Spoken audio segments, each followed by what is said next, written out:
यशोदानंदन व्रज जनरंजन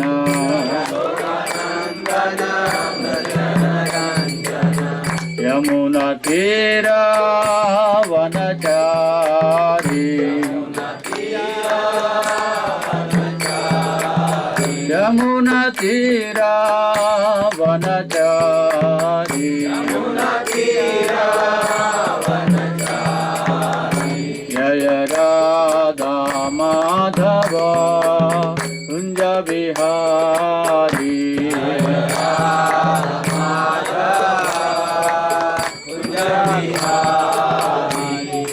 हरे कृष्णा कृष्णा कृष्णा हरे हरे हरे राम राम राम हरे हरे हरे कृष्णा कृष्णा कृष्णा हरे हरे हरे राम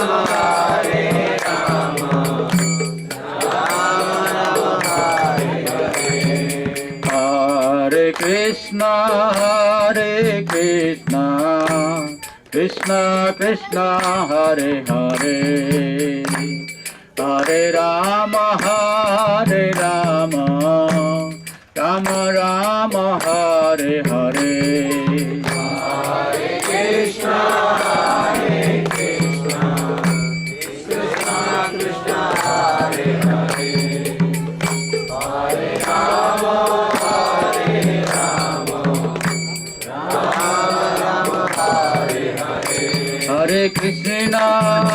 हरे कृष्णा कृष्णा कृष्णा हरे हरे हरे राम राम राम हरे हरे हरे कृष्णा कृष्णा कृष्णा हरे हरे हरे राम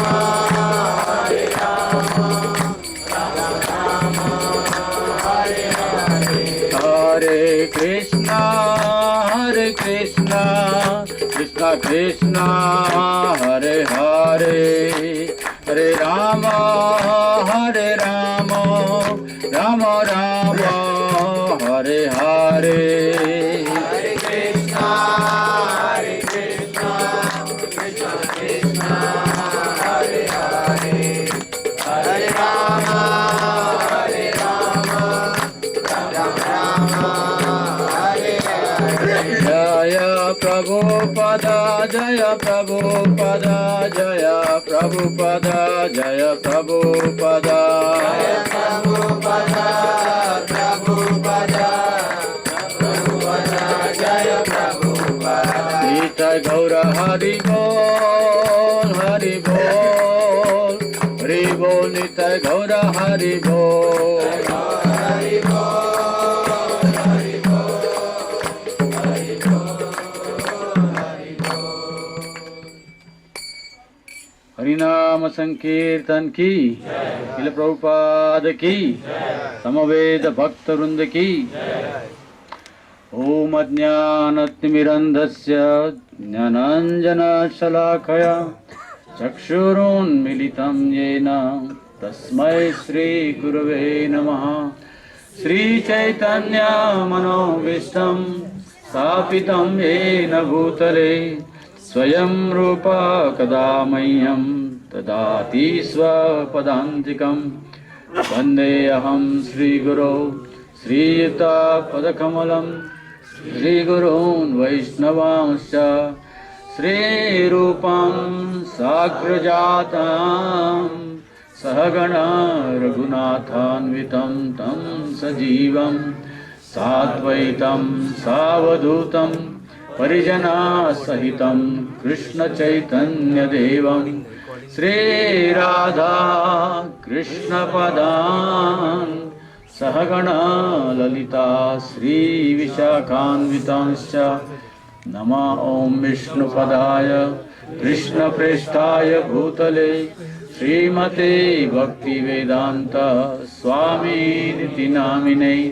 नमस्ते सरस्वते देवे गौरवाणी प्रचारिणे निर्विशेष शून्यवादी पाश्चात्य देश तारिणे वंचाकल्पतरुभ्यश्च कृपा सिन्धुभ्य एव च पतितानां पावनेभ्यो वैष्णवेभ्यो नमो नमः।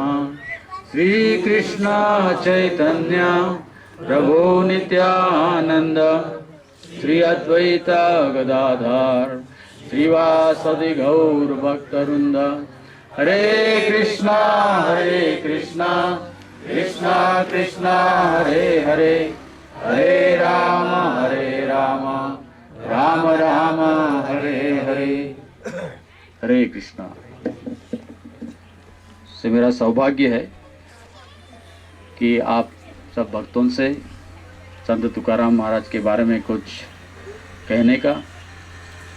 वास्तविक स्वरूप में मेरी योग्यता नहीं है तुकाराम महाराज के बारे में कुछ कहने की, क्योंकि संत के चरित्र वैसे ही शुद्ध भक्त से सुनने चाहिए। फिर भी हम हमारी शुद्धिकरण के लिए कुछ बोलने का प्रयास करेंगे। वैसे तो हम तुकाराम महाराज के बारे में बहुत कुछ कह सकते हैं, लेकिन 1.5 घंटे में जितना भी हो उतना कहने का प्रयास करेंगे। तो तुकाराम महाराज के बारे में स्वयं तुकाराम महाराज के अभंग में ही उन्होंने अपने जीवन के बारे में लिखे हैं। तो उसमें ही वो अपना स्वरूप बताते हैं कि वो कौन है और किस लिए यहाँ पर आए हैं। तो जो मराठी लोग हैं उनको ये अभंग समझ में आएंगे, लेकिन उसका ट्रांसलेशन मैं हिंदी में भी करूँगा। वो एक अभंग में कहते हैं कि धर्माचे रक्षण करणे पाखांडा खंडन बीज वाढवावे नाम हेचे आम्हा काम तीक्ष्ण उत्तरे हाती घेऊनी बाण फिरे नाही भीड़ भार सान तुका म्हणे। धर्माचे रक्षण, मैं इसलिए आया हूँ कि धर्म के जो तत्व है उसका पालन करने के लिए और पालन करके प्रचार करने के लिए। लोग प्रचार करने का प्रयास करते हैं लेकिन पालन नहीं करते हैं। वो कहते हैं कि मैं पालन करने के लिए और किस प्रकार से भगवान के तत्व को जीवन में पालन किया जाता है या अपने जीवन से सिखाने के लिए आया हूँ। और उसी के साथ साथ जहाँ धर्म के तत्व का प्रचार करना है तो नास्तिकता का भी खंडन करना पड़ेगा। ऐसा हम हिंदू समाज में होता है, सब कुछ सही है, ऐसा संत लोग नहीं कहते हैं और वैष्णव नहीं कहते सब कुछ सही है, कुछ भी करो आप भगवत धाम जाओगे, ऐसा नहीं बोलते हैं। तो उसको पाखंड कहते हैं। वो भी शास्त्र के आधार पर ही कुछ बोलते रहते हैं, जिसको मालूम नहीं रहता है उधर शास्त्र में से वो अपने मन से कह रहा है। ये सामान्य जन को तो कुछ पता नहीं चलता है, तो इसलिए सामान्य बनकर आते हैं। वास्तविक वो सामान्य नहीं है।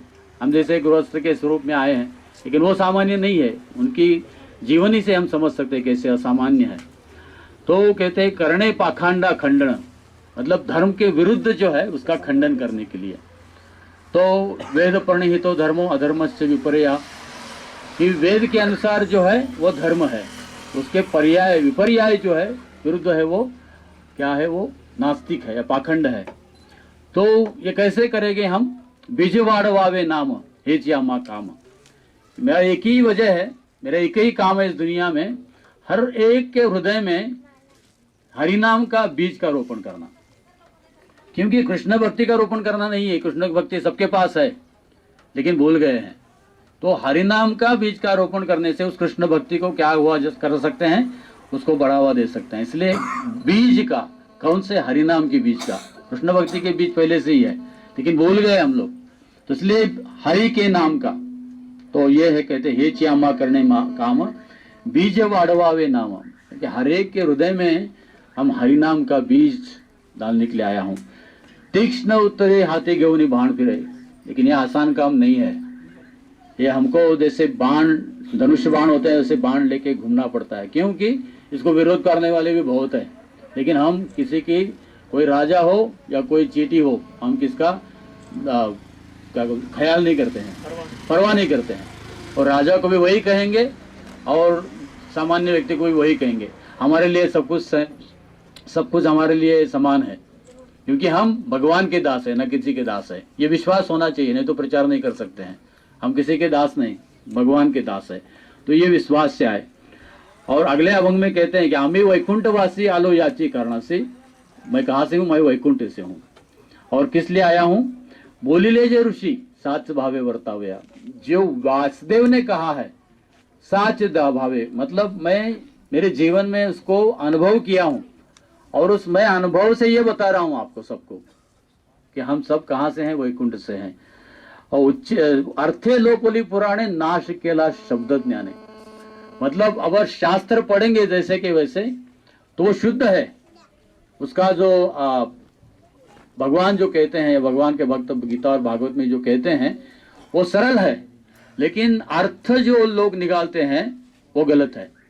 तो इसलिए कहते हैं कि अर्थे लोपली नाश केला शब्द ज्ञाने, अपने मन के विचार पुराणों में डालकर ये भौतिकवादी इंद्रिय तृप्ति वाले लोग जो है उन्होंने पुराणों को पूरे प्रकार से बदनाम कर दिया है, पूरे प्रकार से उल्टा सुल्टा और का अर्थ लिखाया है।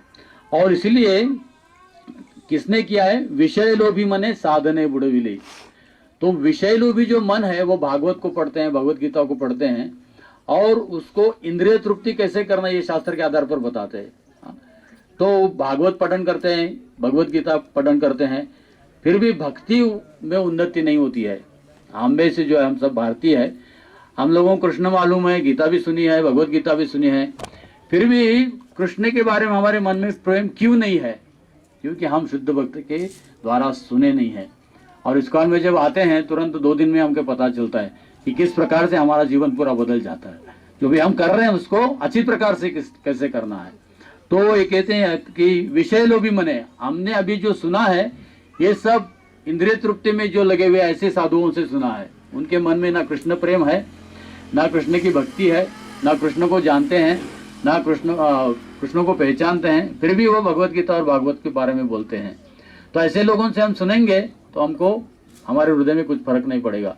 तो तुकाराम महाराज कहते हैं कि इसीलिए पिटू भक्ति सा डांगोरा, हम एडवर्टाइजमेंट करने के लिए आले हैं। कैसे, भक्ति की एडवर्टाइजमेंट। डांगोरा का मतलब है, पहले जो जमाने में आपने सिनेमा में देखा होगा, पुराने जमाने में ढोल लेके बढ़ाते हैं, सुनिए आयका ओ आयका, हाँ सुनिए सुनिए, ऐसा। ये पिटू भक्ति सा डांगोरा, हम एडवर्टाइजमेंट करेंगे, हम प्रचार करेंगे, चुप बैठे नहीं रहेंगे हम लोग, हम प्रचार करेंगे।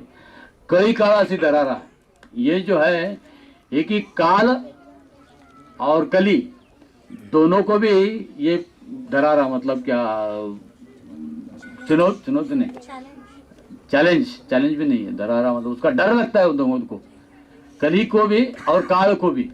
ये डरते हैं, कली और काल दोनों भी डरते हैं, इसलिए वो भक्ति जो करते हैं उसके पास नहीं आते हैं। वो भक्ति को कली और काल दोनों भी डरते हैं। तो कहते हैं इसलिए तुकाराम कहते हैं इसलिए जय जयकार करो, श्री कृष्ण संकीर्तनम, श्री कृष्ण संकीर्तन का हम जय जयकार करेंगे। तो कली और काल के प्रभाव से अगर हमको छुटकारा पाना है तो हमको भगवान की भक्ति में लगना चाहिए।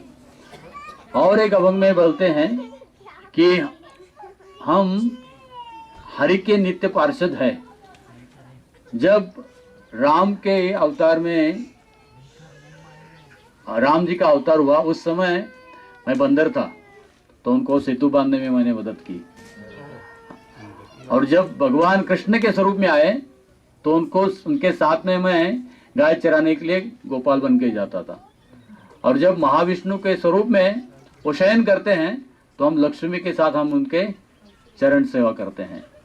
और भगवान अभी हमको कभी नहीं बोलते और हम भगवान को कभी नहीं बोलते। बोलते हुए, सोते हुए, खाते हुए हम नित्य हरि के नाम का स्मरण करते हैं, और यही सबसे करवाने के लिए हम आए हैं। और बाद में और दूसरे अभंग में बोलते हैं कि ये प्रचार का कार्य हमने पहले भी बहुत बार किया है और आगे भी करेंगे, क्योंकि भगवान की इच्छा है। भगवान अवतार धारण करते हैं तो हम जैसे लोगों को तुकाराम कहते हैं कि भेजते हैं कि किस प्रकार से भगवान का संदेश अपने जीवन में उतार के प्रचार कैसे करना है, लोगों को कैसे सिखाना है। तो पहले भी हमने बहुत ऐसे संसार में त्रस्त लोगों को उद्धार किया है, और इसीलिए अभी हम भी आए हैं। और ये कैसे करेंगे, हरि कथा करके करेंगे।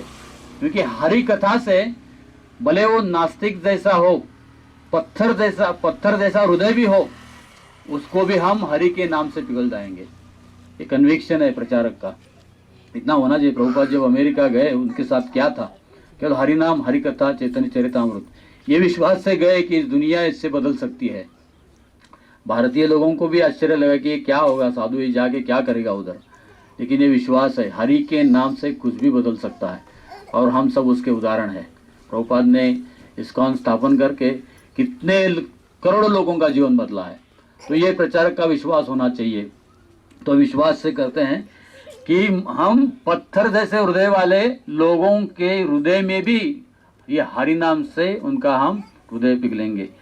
और ये जो हरि नाम जो करते हैं और जो नाचते हैं, वो जब नाचते हैं अपने पाँव के नीचे कड़ी का, मतलब कली के ऊपर वो नाच रहे हैं और टाइम काल के ऊपर वो नाच रहे हैं। और इसीलिए उन्होंने काम क्रोध बंधकानी, अपने काम को, क्रोध को उन्होंने क्या किया है, नियंत्रण किया है। और इसलिए इंद्रियाचे धनी आम्ही झालो गोस्वामी, बोलते कि हम ऐसे इंद्रियों को नियंत्रण किया है, और इसलिए हम इंद्रियों के नियंत्रण नहीं है, इंद्रियों को हमने नियंत्रण किया है, इसलिए हम गोस्वामी है। तो मनुष्य का जीवन गोदास बनने के लिए नहीं, गोस्वामी बनने के लिए है। तो इसलिए तुकाराम महाराज इस प्रकार से ये उनका स्वरूप है आध्यात्मिक जगत में, और किस लिए आए बताते हैं। तो इस देहू गांव का महत्व है, तीर्थी कुर्वंती तीर्थानी तीर्थभूत स्वयं प्रभु। ये जो है, इस स्थान को महत्व क्यों है कि तुकाराम महाराज के यहाँ जन्म हुआ, नहीं तो क्या है, ये तो एक भारत का एक जैसे एक देहात जैसा है। इसको महत्व है, पूरी दुनिया से लोग यहाँ आते हैं। किसा सादा सादा, देखिए कितना अच्छा सुंदर, ऐसा मुंबई में सीन देखने को नहीं मिलेगा। कितना सुंदर है, पहाड़ है और वृक्ष है। तो यहाँ पर तुकाराम अवतरित हुए, लेकिन उसके पहले 7 पीढ़ियों पहले उनके जो पूर्वज थे, उनका नाम विश्वम्बर। आप बल्लाड़ वन में गए होंगे, जहाँ पर विट्ठल रुक्मिणी की प्राप्ति हुई। ये विश्वम्बर है, ये बहुत ही बड़े विट्ठल के भक्त थे, कृष्ण के भक्त थे। तो उनके माता ने उनको कहा था कि हमारी परंपरा है कि हम जो भी कुछ है ये विट्ठल भगवान की संतुष्टि के लिए, कृष्ण भगवान की संतुष्टि के लिए करते हैं। और हमारे ये हमारी जीवन का, गृहस्थी जीवन का, हमारी जो परंपरा है, हमारे घर की जो परंपरा है, उसका ये परंपरा है कि हम पंढरपुर जाते हैं, पंढरपुर का दर्शन करते हैं। तो मेरी इच्छा है, तो उसकी माँ कहती है विश्वम्भर को कि आप भी पंढरपुर जाके भगवान का दर्शन करके आओ। तो पंढरपुर को जाते हैं और दर्शन करते हैं। एक दिन के लिए जाते हैं, लेकिन इतना दर्शन में आनंद आता है, उनको फिर से देव आने की इच्छा नहीं होती है, उधर ही रहते हैं। हम जब जाते हैं तो पहला रिटर्न टिकट मिलता है कि नहीं देखते हैं, बाद में जाने का टिकट बुक करते हैं, हा? लेकिन देखिए इसको यात्रा कहते हैं। वहाँ जाते हैं तो एक दिन हो गया, दूसरा दिन हो गया, फिर भी जाने का मन नहीं हो रहा है, तीसरा दिन हो गया, फिर भी जाने का मन नहीं हो रहा है। ऐसे 5 दिन उधर रहे। तो पूरा विट्ठल के चरणों में उनका हृदय जो है उन्होंने समर्पित कर दिया। बाद में याद है कि अरे मैं गृहस्थ हूँ, मेरे बीवी बच्चे हैं, बाद में याद आ गई तो जाना पड़ा। तो भगवान के पास गए, भगवान के माफ़ी मांगी कि मेरा हृदय तो इधर अटका हुआ है, लेकिन मेरा मन और मेरा शरीर मेरे को खींच रहा है मेरे देव के पास, तो इसलिए मैं आपके परवानगी से मैं जाना चाहता हूँ। तो यहाँ आए देहू में, लेकिन यहाँ जब आए तो याद करने लगे पंढरपुर की, और जिससे भी बोलते थे विट्ठल बार के भगवान में, कृष्ण बार के भगवान में बोलते थे सब लोगों को। कोई लोगों ने सोचा ये पागल हो गया पंढरपुर जाके, तो कोई लोग बोलने लगे ना ये देहू का है ना पंढरपुर का है, ये बीच में अटक गया है। लोग निंदा करते हैं कुछ भी बोलते हैं, लेकिन अगर पंढरपुर में इतना प्रेम है तो जाके पंढरपुर में रहो ना, इधर क्या है। तो बोलते इधर तो ये तो रहता है देहू में, लेकिन बोलता है पंढरपुर के बारे में, तो ऐसे पागल हो गया है। उसके बाद हर एकादशी को जाने लगे। अष्टमी के दिन 8वें दिन निकलने का, 9वीं के दिन 9वें दिन चलने का, और 10वीं के दिन एकादशी के दिन पंढरपुर में रहते थे, चल के जाने का। यहाँ से पंढरपुर 300 किलोमीटर है, चल के जाने का हर एकादशी को, और 1-2 दिन वहाँ रुकने का, फिर से आने का।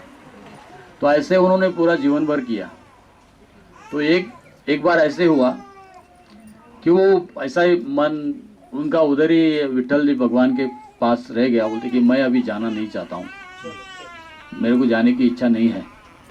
तो भगवान ने कहा कि मैं सब जगह हूँ, मैं अणु रेणु में हूँ, सब जहाँ भी देखो मैं हूँ। और विश्वरूप कहने लगे कि ये निराकारवाद मुझे मत कहो, मैं आपको सच्चिदानंद स्वरूप में देखना चाहता हूँ। वेद भी आपका पूरा वर्णन नहीं कर सकते हैं, वेद भी आपको निराकार कहते हैं, उनको भी आप समझ में नहीं आए। मैं आपको देख रहा हूँ, मैं कैसे कह सकता हूँ कि आप निराकार है? मैं आपको देख रहा हूँ, तो देखने के बाद तो नहीं निराकार कहूँगा, पढ़ने के बाद कहूँ जाऊँगा, क्योंकि पढ़ते हैं तो समझ में नहीं आता। मैं देख रहा हूँ आपसे, आप मुझसे प्रेम कर रहे हैं, मैं आपको आलिंगन दे रहा हूँ, मैं आपका चरण पकड़ रहा हूँ, कैसे कह देंगे आप निराकार है? सब जगह में है। तो ये मेरे ये फिलॉसफी मेरे को मत बताओ।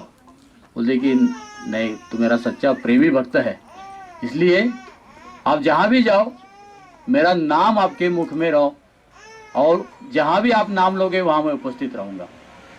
लेकिन अभी आप गृहस्थ हो तो आप जाओ। तो देहू में आ गए। तो देहू में जब आ गए तो पूरे प्रकार से वो विट्ठल भगवान की शाम होने के बाद मंदिर में जाते थे, कीर्तन करते थे। वहाँ मंदिर नहीं था उस समय, वो अपने घर में ही, जहाँ तुकाराम महाराज का घर देखा उसके बाजू में ही विश्वम्भर का घर है, तो वहाँ पर वो लोगों को बुलाकर कीर्तन करते थे, पठन करते थे, हरि कथा करते थे। तो ऐसा जब हुआ, वो जब बूढ़े हो गए तो पंढरपुर नहीं जा पाए। तो विट्ठल भगवान उनके स्वप्न में आए और उन्होंने बताया कि अगर आप नहीं आ सकते मेरे पास तो मैं आपके पास आ जाऊंगा। देखिए भगवान का प्रेम कैसा है। अगर शारीरिक अवस्था से हम मेरी सेवा नहीं कर सकते हैं तो मैं आपके पास आ जाऊंगा। आ जाऊंगा क्या, मैं आ ही गया हूं। अब ये अमर वन है, जिसको बल्लाड़ वन कहते हैं, वहां पर मैं हूं। तो मेरी इच्छा है कि वहां से मुझे आप निकालो और मेरी प्रतिस्थापना करो और मेरे लिए मंदिर बांधो, और इसलिए आपका भी उद्धार हो जाएगा और सबका उद्धार हो जाएगा। तो ये सपन उन्होंने देखा। तो सुबह लोगों को बताने लगे ऐसा मेरा स्वप्न है। हाँ, कि साधु के स्वप्न के ऊपर विश्वास रखना मुश्किल है, अभी भी 1000 टन सोना मिल रहा है। हाँ, या ऐसे भी कभी कभी स्वप्न होते हैं। तो ऐसा लोगों को भी लगा, अरे ये क्या है, ये तो दिन भर पांडुरंग पांडुरंग करता है, तो आएगा ही ना। हाँ, मनी वसेते स्वप्नी दिसे, मराठी में कहते हैं आपके मन में जो है वो रात को सपने में भी आता है। तो अच्छा है दिन भर कृष्ण मन में रहना, तो रात में आएंगे तो सपने में कृष्ण में आएंगे, तो बाकी सब कुछ में स्वप्न में देखेंगे तो वही भी स्वप्न में आ जाएगा। तो वो लोग निंदा करने लगे, अरे क्या दिन भर विट्ठल विट्ठल कहते रहता है, इसलिए इसको कहाँ तो देखा होगा, इसने ऐसे स्वप्न देखा होगा। तो ये लोग बोलते हैं अरे देखने में क्या है, जाके देखेंगे तो सही, अच्छा रहेगा ना। भगवान अगर देहू में आ गए तो अच्छा रहेगा। तो कोई निंदा कर रहे हैं, कोई हरि भक्त जो उनके कथा में आते थे वो कहने लगे ठीक है देखेंगे तो सही। तो कीर्तन करते करते वो बल्लाड़ वन आए और वहाँ सुंदर ऐसा तुलसी का आंगन था और वहाँ पे फूल वगैरह बहुत ही सुगंधित था। तो वहाँ सोचा कि ये तुलसी का आंगन ये बहुत शुभ है, यही हो सकते हैं। तो इसलिए उन्होंने जो अपने साथ शस्त्र लाए थे, मराठी में उसको कुदल फावड़ा कहते हैं, पता नहीं हिंदी में क्या कहते हैं, वही कहते हैं, ठीक है अच्छा हो गया। तो कुदल फावड़ा लेके जमीन को खोदने लगे तो आकाशवाणी हो गई कि वैकुंठनाथ वो बोले कि ऐसे नहीं, मुझे आपके प्रेम से बाहर निकालो, ये इससे कुदल फावड़ा नहीं, आपके अपने हाथ से मिट्टी निकाल के मुझे बाहर निकालो। तो और मैं जब आऊंगा तो इस विश्वम्भर के 7वें पीढ़ी में एक बहुत ही शुद्ध भक्त इनके घर में अवतीर्ण होंगे और मेरे नाम का पूरे दुनिया में प्रचार करेंगे। तो इसलिए मेरी इच्छा है कि यहाँ मैं छुपा हूँ। तो सब लोगों ने हाथों से मिट्टी निकाली और बहुत ही सुंदर विट्ठल की मूर्ति और उसके बाजू में रुक्मिणी की मूर्ति उनको मिली। तो उन्होंने लाके बाद में ये मंदिर बाद में बना है, ये पहले मूर्ति तुकाराम के घर में थी, वहाँ तुकाराम ने मंदिर बांधा था। बाद में ये अभी 500 बरस पहले ये इधर आई है। तो तुकाराम महाराज ने उसको लाया इंद्रायणी के तट पे। तो उन्होंने स्थापना की, अभिषेक किया, पंचाभिषेक और बहुत बड़ा ब्राह्मणों को प्रसाद दिया, हरिनाम किया, कथा कीर्तन किया। तो उधर रह गए विट्ठल रुक्मिणी। तो विश्वम्भर उनकी सेवा किए और उनका जब अंत समय आया तो भगवान उनको लेने के लिए आए और भगवान ने उनको पूछा कि आपकी क्या इच्छा है। देखिए मेरी सेवा करने के लिए आप यहाँ आए हैं, लेकिन मेरा यही सेवा है कि मेरी पूरे घर में, मेरे घराने में, मेरी जो भी मेरे लाइनेज में आएंगे, मेरी अगली पीढ़ी में जो भी आएंगे, वो सब लोग आपके भक्त होंगे, ऐसा देखो। और मेरी फैमिली के सब लोग आपकी सेवा में जुटनी चाहिए, यही मेरी इच्छा है, दूसरी कोई इच्छा नहीं। तो कहते हैं कि आप तो भक्त है और मुझको भक्त वत्सल कहते हैं, आपकी जो इच्छा है मैं पूरी करूँगा। तो उस समय वो वैकुंठ धाम जाते हैं। तो उसके पीछे उसकी पत्नी रहती है अमाई, विश्वम्भर की पत्नी, और उनको 2 पुत्र रहते हैं, हरि और मुकुंद। तो ये हरि और मुकुंद सेवा करते हैं, लेकिन वो भी सोचते हैं कि ठीक है ना, सेवा करनी चाहिए, हम सेवा करेंगे, लेकिन ऐसे छोटे देहू गांव में रहेंगे तो हमारी उन्नति कैसे हो जाएंगे। तो बम्बई नौकरी जाएंगे तो पैसा मिलेगा, गाड़ी आएगी, बंगला आएगा, ये छोटे से देहू गांव में हमको क्या मिलेगा। ठीक है, विट्ठल है, विट्ठल तो सब जगह है ना, वो बम्बई में भी हमारे साथ आ सकते हैं, कहाँ भी आ सकते हैं। तो यहाँ छोटे गांव में हमारी उन्नति नहीं होगी। तो इसलिए वो सोचने लगे कि मैं किसी राजा की जाके नौकरी करूँगा, वहाँ थोड़ा पैसा कमाऊँगा। विट्ठल तो है ही, ऐसा नहीं है कि विट्ठल भी है, रुक्मिणी भी है, वहाँ भी सेवा करूँगा। तो उन्होंने अपनी माँ को कहा कि ऐसा हमारा विचार है, छोटे देहू गांव में यहाँ कहाँ नौकरी मिलेगी और कहाँ पैसा मिलेगा। तो देखिए, हमारा ऐश्वर्य है विट्ठल, और कृष्ण जिसके पास है उसको और क्या चाहिए। सब ऐश्वर्य जगन के नाथ जिसके पास है, उसको दुनिया की और छोटी छोटी वस्तु की क्या जरूरत है। जगन के नाथ है ये विश्वम्भर, मेरे पति ने भी ये शिक्षा दी है। और आपको क्या कम है, यहाँ सब कुछ मिलता है। बाहर जाकर तो क्या करोगे, ज़्यादा कमाओगे लेकिन ज़्यादा खर्चा भी होगा। इसका हिसाब करता है कोई नहीं करता है। कमाओगे ज़्यादा, लेकिन ज़्यादा कमाओगे तो खर्चा ही, वो बचेगा कितना, वो कोई सोचता नहीं है।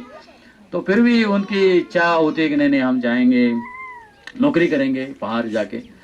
तो अमाई कहती कि मेरी इच्छा नहीं यहाँ जाने की, अब जो करना है वो करो। तो दोनों भी, हरि और मुकुंद, दोनों भी जाते हैं किसी राजा के पास, नौकरी स्वीकार करते हैं, सरदार बन जाते हैं, बड़े सरदार बन जाते हैं। तो बाद में उनकी शादी भी हो जाती है। तो वो दोनों भी पुत्र अमाई को ज़बरदस्ती करते हैं कि चलो अकेले उधर बूढ़ी हो गई, अभी इधर कौन ख्याल करेगा आपका। तो बोलते विट्ठल है, और कौन चाहिए। लेकिन विट्ठल है ठीक है, लेकिन अभी बूढ़ी हो गई, आपका कौन ख्याल करेगा, चलो हमारे पास। बोले कि नहीं मैं नहीं आऊँगी। लेकिन नहीं, आपको आना ही पड़ेगा, नहीं तो लोग क्या समझेंगे कि ये बूढ़ी माँ को इधर छोड़ के वो गाँव में जाके रह रहा है, आप हमकी सेवा नहीं कर रहे। लेकिन आप पंडित विट्ठल की सेवा कर रहे हैं, लेकिन हम सोचते हैं लोग क्या कहेंगे। तो नहीं, हम आपको आना ही पड़ेगा। बोलते कि ये मेरी इच्छा नहीं है, फिर भी ज़बरदस्ती करते हैं। तो विट्ठल जी के पास जाती है अमाई, कहती कि मेरी इच्छा नहीं है आपके चरण छोड़ने की, क्योंकि मेरे पति ने आपको वचन दिया है कि अगले पीढ़ी में जो भी आएंगे आपकी सेवा करेंगे। लेकिन मेरे 2 पुत्र वो छोड़कर गए हैं, और मुझे भी वो साथ लेके जा रहे, मेरी जाने की इच्छा नहीं है। लेकिन शास्त्र है, स्त्री को अकेला नहीं रहना चाहिए। वो बूढ़ी हो गई फिर भी अकेली नहीं रही। तो वो भी उनके साथ चले गए अपने बेटे के पास। बाद में विट्ठल जी अकेले रह गए। तो उनके स्वप्न में आ गए, अमाई के स्वप्न में आए, ये अच्छा नहीं किया आपने, आपके पति ने मुझे वचन दिया है कि मेरे को अकेले छोड़कर आप इधर आए हो और आपके पुत्र के मोह में पड़ी हो, यह अच्छा नहीं है, तुरंत भाग जाओ, तुरंत आ जाओ देहू में। तो सपने में थोड़ा फोर्सफुली कहते हैं। तो अमाई कहती है कि ठीक है। तो दूसरे दिन हरि और मुकुंद को कहते हैं कि ऐसा मुझे सपना पड़ा रात को, तो अभी मुझे देहू जाना पड़ेगा। तो देखिए, अरे आप तो बुढ़ी हो गई हो, आपको तो कोई बीमारी है, इसलिए नींद नहीं लगती है, तो कुछ भी सोचते रहती हो, और जो सोचती रही तो अपने स्वप्न में आता है। ऐसा कुछ नहीं है, अगर सबके सपने सच होने लगे तो सब लोग राजा बन जाएंगे, ऐसा कुछ नहीं है। स्वप्न जो है सच नहीं होता है, तो छोड़ दो इसको। नहीं ऐसा नहीं, भगवान आ गए खुद स्वप्न में। तो उन्होंने कुछ स्वीकार नहीं किया। बाद में और थोड़े दिन के बाद और आ गए भगवान, उन्होंने वही कहा। तो उन्होंने बोला, तो बोलते कि नहीं है, आपको ऐसा कुछ नहीं है, रहो इधर।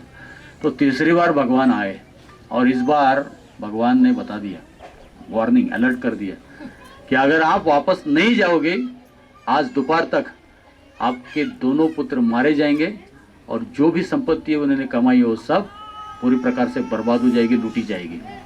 तो सपने में आते हैं।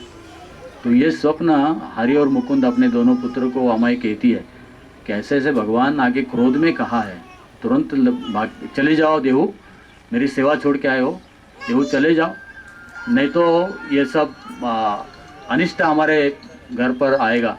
अरे जो, तो दोनों कहते हैं ऐसा कभी होता है क्या, ऐसा नहीं होगा।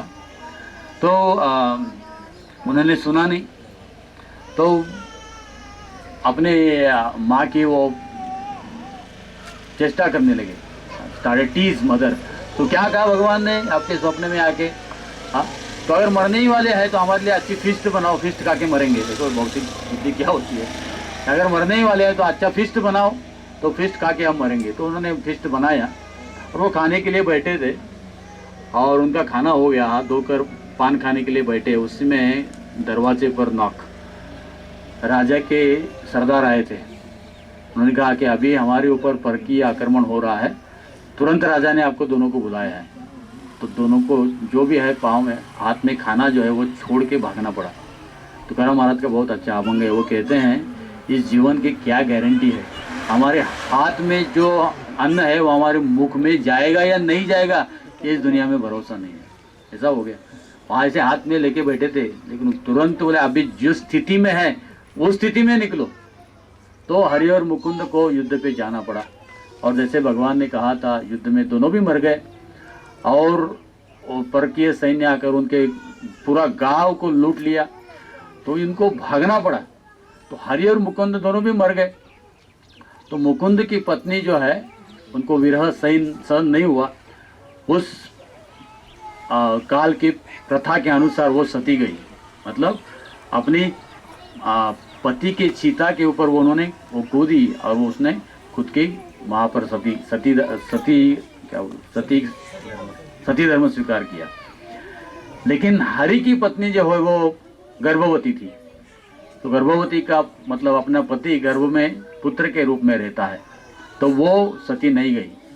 तो हरि की पत्नी और अमाई दोनों देहू आ गए और इस प्रकार देहू में विट्ठल की सेवा फिर से शुरू करने लगे। तो उसकी पत्नी जो है हरि की, उसको पुत्र हुआ विट्ठल। तो अमाई ने उस प्रकार उस समय की पद्धति अनुसार उसको अपने घर में भेज दिया था। ये अमाई अकेली थी और वहाँ अमाई को ऐसे बताया जाता है कि इतनी बूढ़ी बन गई थी वो कुछ नहीं कर पाती थी, तो खुद विट्ठल रुक्मिणी उनकी सहायता करने के लिए उनके घर में रहे, उनके पुत्र के रूप में और उनकी क्या बोलते पुत्र वधू के रूप में विट्ठल रुक्मिणी यहाँ रहे और अमाई के साथ रहे। और बाद में अमाई का भी मृत्यु हो गया। तो ये विट्ठल थोड़ा बड़ा हो गया तो इधर आ गया, तो गांव के लोग उसको कहने लगे, अरे आप तो यहीं थे, आप कहाँ गए थे? तो उनको पता भी नहीं था ये विट्ठल रुक्मिणी है, इसको सेवा करने के लिए आए हैं। तो विट्ठल को बहुत क्रोध आया और भगवान के पास गया कि आपकी सेवा में जो लगता है उसका घर उद्धार आप बर्बाद कर देते हो। जैसे प्रहलाद महाराज, उसको पिता के अपने मारा, वाली की क्या खराबी थी उसको अपने मारा, विभीषण को खुश करने के लिए रावण को मारा। तो ऐसे बोलने लगता है बड़ा बड़ा बात। तो भगवान कहते हैं जो हो गया, उसको तो कुछ वापस नहीं कर सकते हैं तो हो गया सो हो गया। तो ऐसा नहीं है कि लोग ऐसे सोचते हैं कि मैं लोग खराब करता हूँ, लेकिन वो आप सबके अच्छे के लिए करता हूँ। जो भी मैं करता हूँ सबके अच्छे के लिए करता हूँ। आपको खराब लगता है क्योंकि आप अपनी दृष्टि से देखते हो, लोग मेरी दृष्टि से नहीं देखते हो आप। तो मेरे पर विश्वास रखो, मैंने इसलिए किया कि आपके ग्रैंडफादर ने मुझे प्रॉमिस किया था कि मैं आपको, मेरा फैमिली को कोई भी छोड़ के नहीं जाएगा, इसलिए मैं कर रहा हूँ, क्योंकि आपके पिताजी को वचन है, नहीं तो उनको दुख होगा, उनके लिए मैं कर रहा हूँ। तो ऐसे विट्ठल जी आ गए। बाद में उनका पुत्र हुआ शिव जी, उनके पुत्र हो गए बोल्लोबा, जो कि तुकाराम के पिताजी है। तो बोल्लोबा और कनकाई ये दोनों देहू गांव में रहते थे, अच्छी प्रकार से सेवा करते थे। वो तो वाणिज्य थे, वाणी थे, वैश्य का उनका दुकान था, धान्य का दुकान, और इसी के साथ साथ वो साहूकारी का धंधा भी करते थे, किसी को पैसा उधार देने का। तो ऐसा, लेकिन किसी को फंसाया नहीं, अपने व्यवहार में किसी को फंसाया नहीं, कम से कम प्रॉफिट लेना और दुकान 6 बजे बंद, शाम को हरि कथा, हरि कीर्तन, वैष्णवों की सेवा, और सुबह मंगल आरती से लेकर सुबह 9-10 बजे तक फिर से विट्ठल रुक्मिणी की सेवा में, दिन में जो भी कुछ है वो अपना कर लेते थे, लेकिन सुबह शाम ज़्यादा समय भगवान की सेवा में डालते थे। तो ऐसे संस्कार होने के नाम के उनकी इच्छा थी कि मेरे पुत्र को चाहिए, मेरे को पुत्र चाहिए, तो गृहस्थ को इच्छा रहती है, लेकिन संस्कार अच्छे हो गए तो इच्छा भी अच्छी रहती है। तो वो जब भगवान के पास गए तो भगवान बोल्लोबा के स्वप्न में आए कि आप एक हृदय की चीज़ मुझसे छुपा रहे हो, वो क्या है? तो बोल्लोबा ने कहा, भगवान आपसे क्या झूठ कहूँ, आप तो हृदय में रहते हैं। मेरी एक पुत्र की इच्छा है, लेकिन ऐसा पुत्र मुझे दे दो जो आपका शुद्ध भक्त होगा, नहीं तो क्या फायदा है। आपका शुद्ध भक्त होगा और अपने प्रचार से पूरे जगत का उद्धार करेगा। देना है तो ऐसा ही दे दो, हाँ, नहीं तो IIT में इंजीनियर बनने वाला है ऐसा नहीं। भक्त दे दो, भक्त जो भी करना है ठीक है। तो बोल्लोबा के तो ऐसा कहते कि उनको तीन, विष्णु ब्रह्मा और शिव तीनों भी स्वप्न में आए थे। तो शिव जी की कृपा से साव जी सब, और विष्णु की कृपा से तुकाराम, और ब्रह्मा की कृपा से कानोबा, ये 3 पुत्र बोल्लोबा को हो गए। तो साव जी, तुकाराम और बोल्लोबा इस देवों में रहते थे और उनका बचपना था, लेकिन संस्कार यही है, यहाँ यस्य हरिर्दास्यर कर्मणा मनसा गिरा अखिलाश्वापी अवस्थे सो जीवन मुक्त सो उच्चते, कि जीवन मुक्त है, क्योंकि ऐसे लगते हैं संसार में है, लेकिन संस्कार में रहने के लिए जो चीज़ करनी है वो करते थे, लेकिन पूरा जीवन कहाँ, शाम को 6 बजे के बाद मंदिर और सुबह 10 बजे तक मंदिर, ये संस्कृति थी भारत की। मुझे मालूम है, मैं जब छोटा था मेरे पिता के साथ यही तुकाराम के बारे में अभंग और भागवत कथा सुनने के लिए 6 बजे हम विट्ठल रुक्मिणी के मंदिर में जाते थे। हजारों लोग आते थे, और कार्तिक महीने में तो सुबह काकड़ आरती के लिए 3:30 बजे लोग उठकर आते थे। आज 7 बजे भी उठ नहीं सकते लोग। 3:30 बजे हर रोज पूरा गांव का गांव, क्योंकि उस समय ना सेलफोन था, ना टेलीफोन, ना इंटरनेट, ना रेडियो, क्या करेंगे। तो भक्ति एक ही साधन था। अभी हम इतने बिगड़ गए हैं कि ऐसा लगता है भक्ति कर रहे हैं तो मतलब कुछ हम विशेष कर रहे हैं। तो ये भारत की संस्कृति है, हम उसको भूल रहे हैं। प्रभुपाद ने उसको फिर से लाया है। तो बोल्लोबा, हालांकि वो दुकान था उसका, ये साहूकारी भी करता था, लेकिन 10 बजे से लेके 6 बजे तक, और बीच में 3 घंटा दुकान बंद, हाँ, प्रसाद के लिए, वो भी उस समय मंदिर में जाएंगे, स्नान करेंगे नारायणी में, हाँ। तो ये ऐसा वैदिक संस्कृति है। तो बोल्लोबा का ये इच्छा, जो अगर संस्कार अच्छे हैं तो इच्छा भी अच्छी रहेगी, तो इसलिए उनकी अच्छी तुकाराम हो गए। बहुत ही अच्छा बिजनेस था, सम्मान था, और लोग जो है उनको बहुत आदर भी करते थे, क्योंकि धार्मिक भी है और किसी को फंसाया नहीं। ऐसे व्यक्ति का कौन आदर करेगा। तो किसी गरीब को मदद करते थे, गाय का पालन करते थे, ब्राह्मणों का सेवा करते थे, वैष्णवों का सेवा करते थे। ऐसी वृत्ति है बोल्लोबा की। तो ये संस्कार में 3 पुत्र बढ़ गए। तो बोल्लोबा ने जब इच्छा की तो वहाँ वैकुंठ में भगवान श्री कृष्ण भी चर्चा कर रहे हैं, क्योंकि इधर तो बोल्लोबा को बोल दिया कि मैं ऐसा पुत्र दूंगा, तो वहाँ वैकुंठ में बैठकर चर्चा कर रहे हैं अपने भक्तों को। जो है भगवत धाम में भगवान के प्रीचर्स भी होते हैं, अलग उनके लिए भगवान जगह है। तो ऐसे लोगों को उसमें से एक को बुलाया, बोलता है कि अभी ये बोल्लोबा करके मेरा इच्छा है कि आप, बहुत दिन हो गए अभी और लोग मेरे को बोल रहे हैं और हरिनाम को भूल रहे, तो मेरा इच्छा है कि आप जाके अपने जीवन से हरिनाम का प्रचार करो। तो बोले कि ठीक है। तो उन्होंने, उस भक्त ने पूछा कि मैं कहाँ जाऊँ, कहाँ जाऊँ बोलो। तो उन्होंने कहा कि ऐसे देहू में एक बोल्लोबा और कनकाई करके बहुत अच्छे वैष्णव है, शुद्ध भक्त है, तो उनके पुत्र रूप में आप उधर अवतीर्ण हो। तो भगवान ने उसको उनको आलिंगन किया, और वो बोल्लोबा और कनकाई के पुत्र के रूप में आए, वही है संत तुकाराम। तो तुकाराम की जीवन जो है बचपन से वो भक्ति में है, संस्कार भी है, तो ऐसे ही है घर के, तो भक्ति में है, सब कुछ अच्छा चल रहा है। सावजी वैरागी बन गया, अभी वो थोड़े 12-14 वर्ष के हो गए। सावजी तो बचपन से ही वैरागी। तो बोल्लोबा बूढ़े हो गए, ऐसे नहीं कि मरते दम तक व्यापार की कुर्सी में बैठे रहे। तो बोला कि मैं अभी बूढ़ा बन रहा हूँ, बाल सफ़ेद हो रहे हैं, मतलब भगवान मेरे को अलर्ट कर रहे हैं, थोड़ा सूचना दे रहे हैं कि अभी रिटायर हो जाओ। तो उन्होंने कहा कि आप मेरे बड़े पुत्र हो, इसलिए मैं ये बिज़नेस आपको देना चाहता हूँ। तो सावजी ने कहा कि मेरा बिज़नेस में कोई इंटरेस्ट नहीं है, मैं तो वैरागी हूँ, आप है इसलिए मैं, आप जब तक है तब तक इधर रहूँगा, आप जाने के बाद मैं भी जाऊँगा, सब छोड़ के तीर्थ यात्रा करने जाऊँगा, अब धाम जाऊँगा, मेरा कोई इंटरेस्ट नहीं। बोल्लोबा को कुछ नहीं, कुछ बुरा नहीं लगा, बोले अरे ये सही मार्ग पर चल रहा है। अगर आपका पुत्र ऐसा करेगा तो बोलेगा कि पागल हो गया, मेंटल हॉस्पिटल में लेके जाओगे उसको, ये ऐसा क्या कर रहा है, वैरागी बनना चाहता है। हाँ, तो ठीक है, आपकी इच्छा नहीं तो जबरदस्ती नहीं करूँगा। वो आपने तुकाराम को बुलाया। तुकाराम बोलते हैं कि मेरा बिजनेस अभी आपके ऊपर। तुकाराम बोला ठीक है, बड़ा भाई नहीं कर रहा है तो कम से कम पिता का आदर करके उन्होंने बिजनेस लिया। तो वही शुद्धता से, पवित्र अंतःकरण से तुकाराम महाराज ने उस व्यवहार को शुरू किया। लेकिन भौतिक जगत का नियम ही ऐसा है, अच्छा चल रहा है वो कायम अच्छा नहीं रहेगा। फिर से हर एक के जीवन में जैसा ऊपर जाते हो वैसे नीचे भी आना पड़ता है।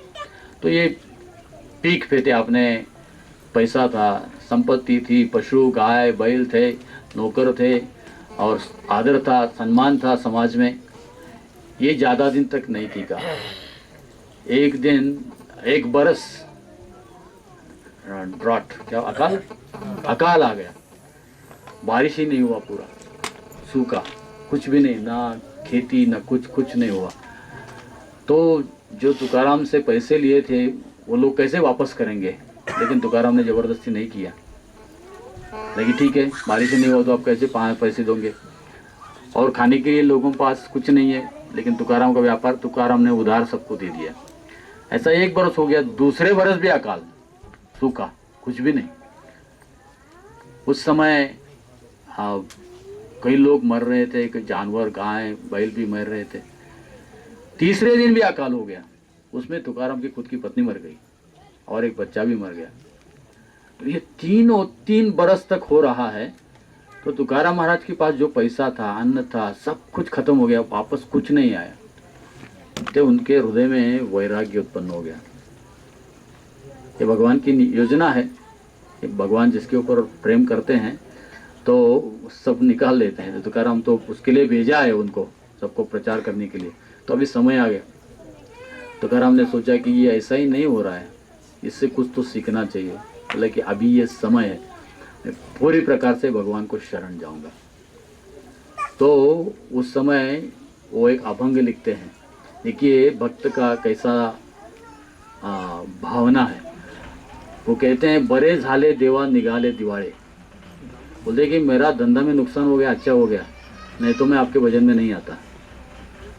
बरे झाले देवा बाईल मेली, अच्छा हो गया मेरी पत्नी मर गई, देवे माया सोड़विली, मेरा माया छूट गया। आप ऐसा मत कहो, लेकिन ये देखो भावना क्या है। भगवान को गाली नहीं दिया, अरे मैं इतना चोला माला जप कर रहा हूँ, प्रसाद खा रहा हूँ, सत्संग करता हूँ, हर संडे फीस्ट को जाता हूँ, मेरे को ऐसा क्यों हो रहा है? उसको लिए धन्यवाद देते हैं तुकाराम कि अच्छा हो गया, मेरी पत्नी मर गई।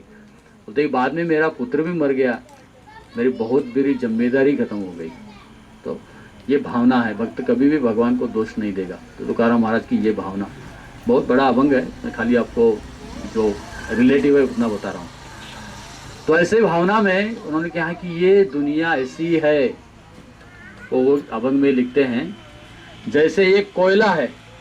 कोयला कैसा होता है? काला रहता है। जितना भी उसको उगा लो कैसा रहेगा? काला ही रहेगा, वो कभी भी शुभ्र नहीं होगा। उसी प्रकार भौतिक दुनिया है, जितना भी इससे उगा लो, ये जन्म मृत्यु जरा व्याधि दुखालयम अशाश्वतम, इसमें कुछ भी गारंटी नहीं है। कोयला काला कोयला ही रहेगा। तो ये वैराग्य भावना हो गई। तो तुरंत वो भामनाथ के पहाड़ पे गए। तो 3 पहाड़ है देव के आजू बाजू में, घोरडेश्वर, ये भंडारा और तीसरा भामनाथ। भामनाथ के पहाड़ पर गए, इस निष्ठा से गए कि मैं पूरी प्रकार से अंतःकरण में जितने भी अनर्थ है उसको मैं दूर करूंगा और पूरे भगवान को मैं शरण जाऊंगा। उस समय उसकी शादी भी हुई थी, 2 पत्नियां थी। पहली पत्नी मर गई और दूसरी पत्नी जो है, जो फेमस है, अवली उसका नाम, तो वो है। लेकिन और 2 बच्चे भी थे और उसको भी छोड़ के तुकाराम सीधा पहाड़ के ऊपर चले गए।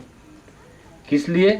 पूरा भगवान का ध्यान करने के लिए। जो भगवान अभी आपकी क्या इच्छा है बताओ, ये सोचकर वो चले गए। तो भामनाथ के पहाड़ पर गए। 15 दिन तक उन्होंने कुछ नहीं खाया, पानी भी नहीं पिया, सोए भी नहीं, पूरी प्रकार से भगवान का नाम का चिंतन करते रहे 15 दिन तक। तो इधर छोटा भाई कानोबा वो ढूंढने लगा, कहाँ गए तुकाराम, कहाँ गए तू? क्या वो जाके हर एक को पूछता है, कहाँ मेरे तुकाराम को देखा, मेरे तुकाराम का देखो क्या। तो कोई बोलते मेरे कहाँ गए पता नहीं, लेकिन ऐसे पत्नी को भी पता नहीं, किसी को भी बोले नहीं, ऐसे ही चले गए। तो ऐसे ही पूछते पूछते एक जो खेती करने वाला था, तो ऐसे पहाड़ से आ रहा था, तो सब जिसको मिलते थे उसको पूछते थे, तुकाराम को देखा कहाँ आपने। तो वो उसने कहा, हाँ मैं इस भावनाथ के पहाड़ पर कोई तो जोर से विट्ठल विट्ठल का नाम रहा है, ले रहा था, वो तुकाराम ही होगा, और कौन होगा। तो बोलता है, बोलोबा ने बोला कि मेरा भाई हो सकता है और दूसरा कोई नहीं हो सकता है, इतना दिन तक गया है, विट्ठल का नाम कृष्ण का नाम इतने जोर से पुकार रहा है, तो वही हो सकता है। तो वो बोलोबा गए, तो उन्होंने देखा उसी समय क्या हो रहा था। तुकाराम अपने अभंग रहते हैं, 15 दिशा माझी झाला साक्षात्कार, विठोबा भेटला निराकार, सर्प विंसु बाह्य करी। तो मैं हिंदी में बताता हूँ कि 15 दिन हो गए, बाद में 15 दिन की तपस्या से मुझे भगवान मिले।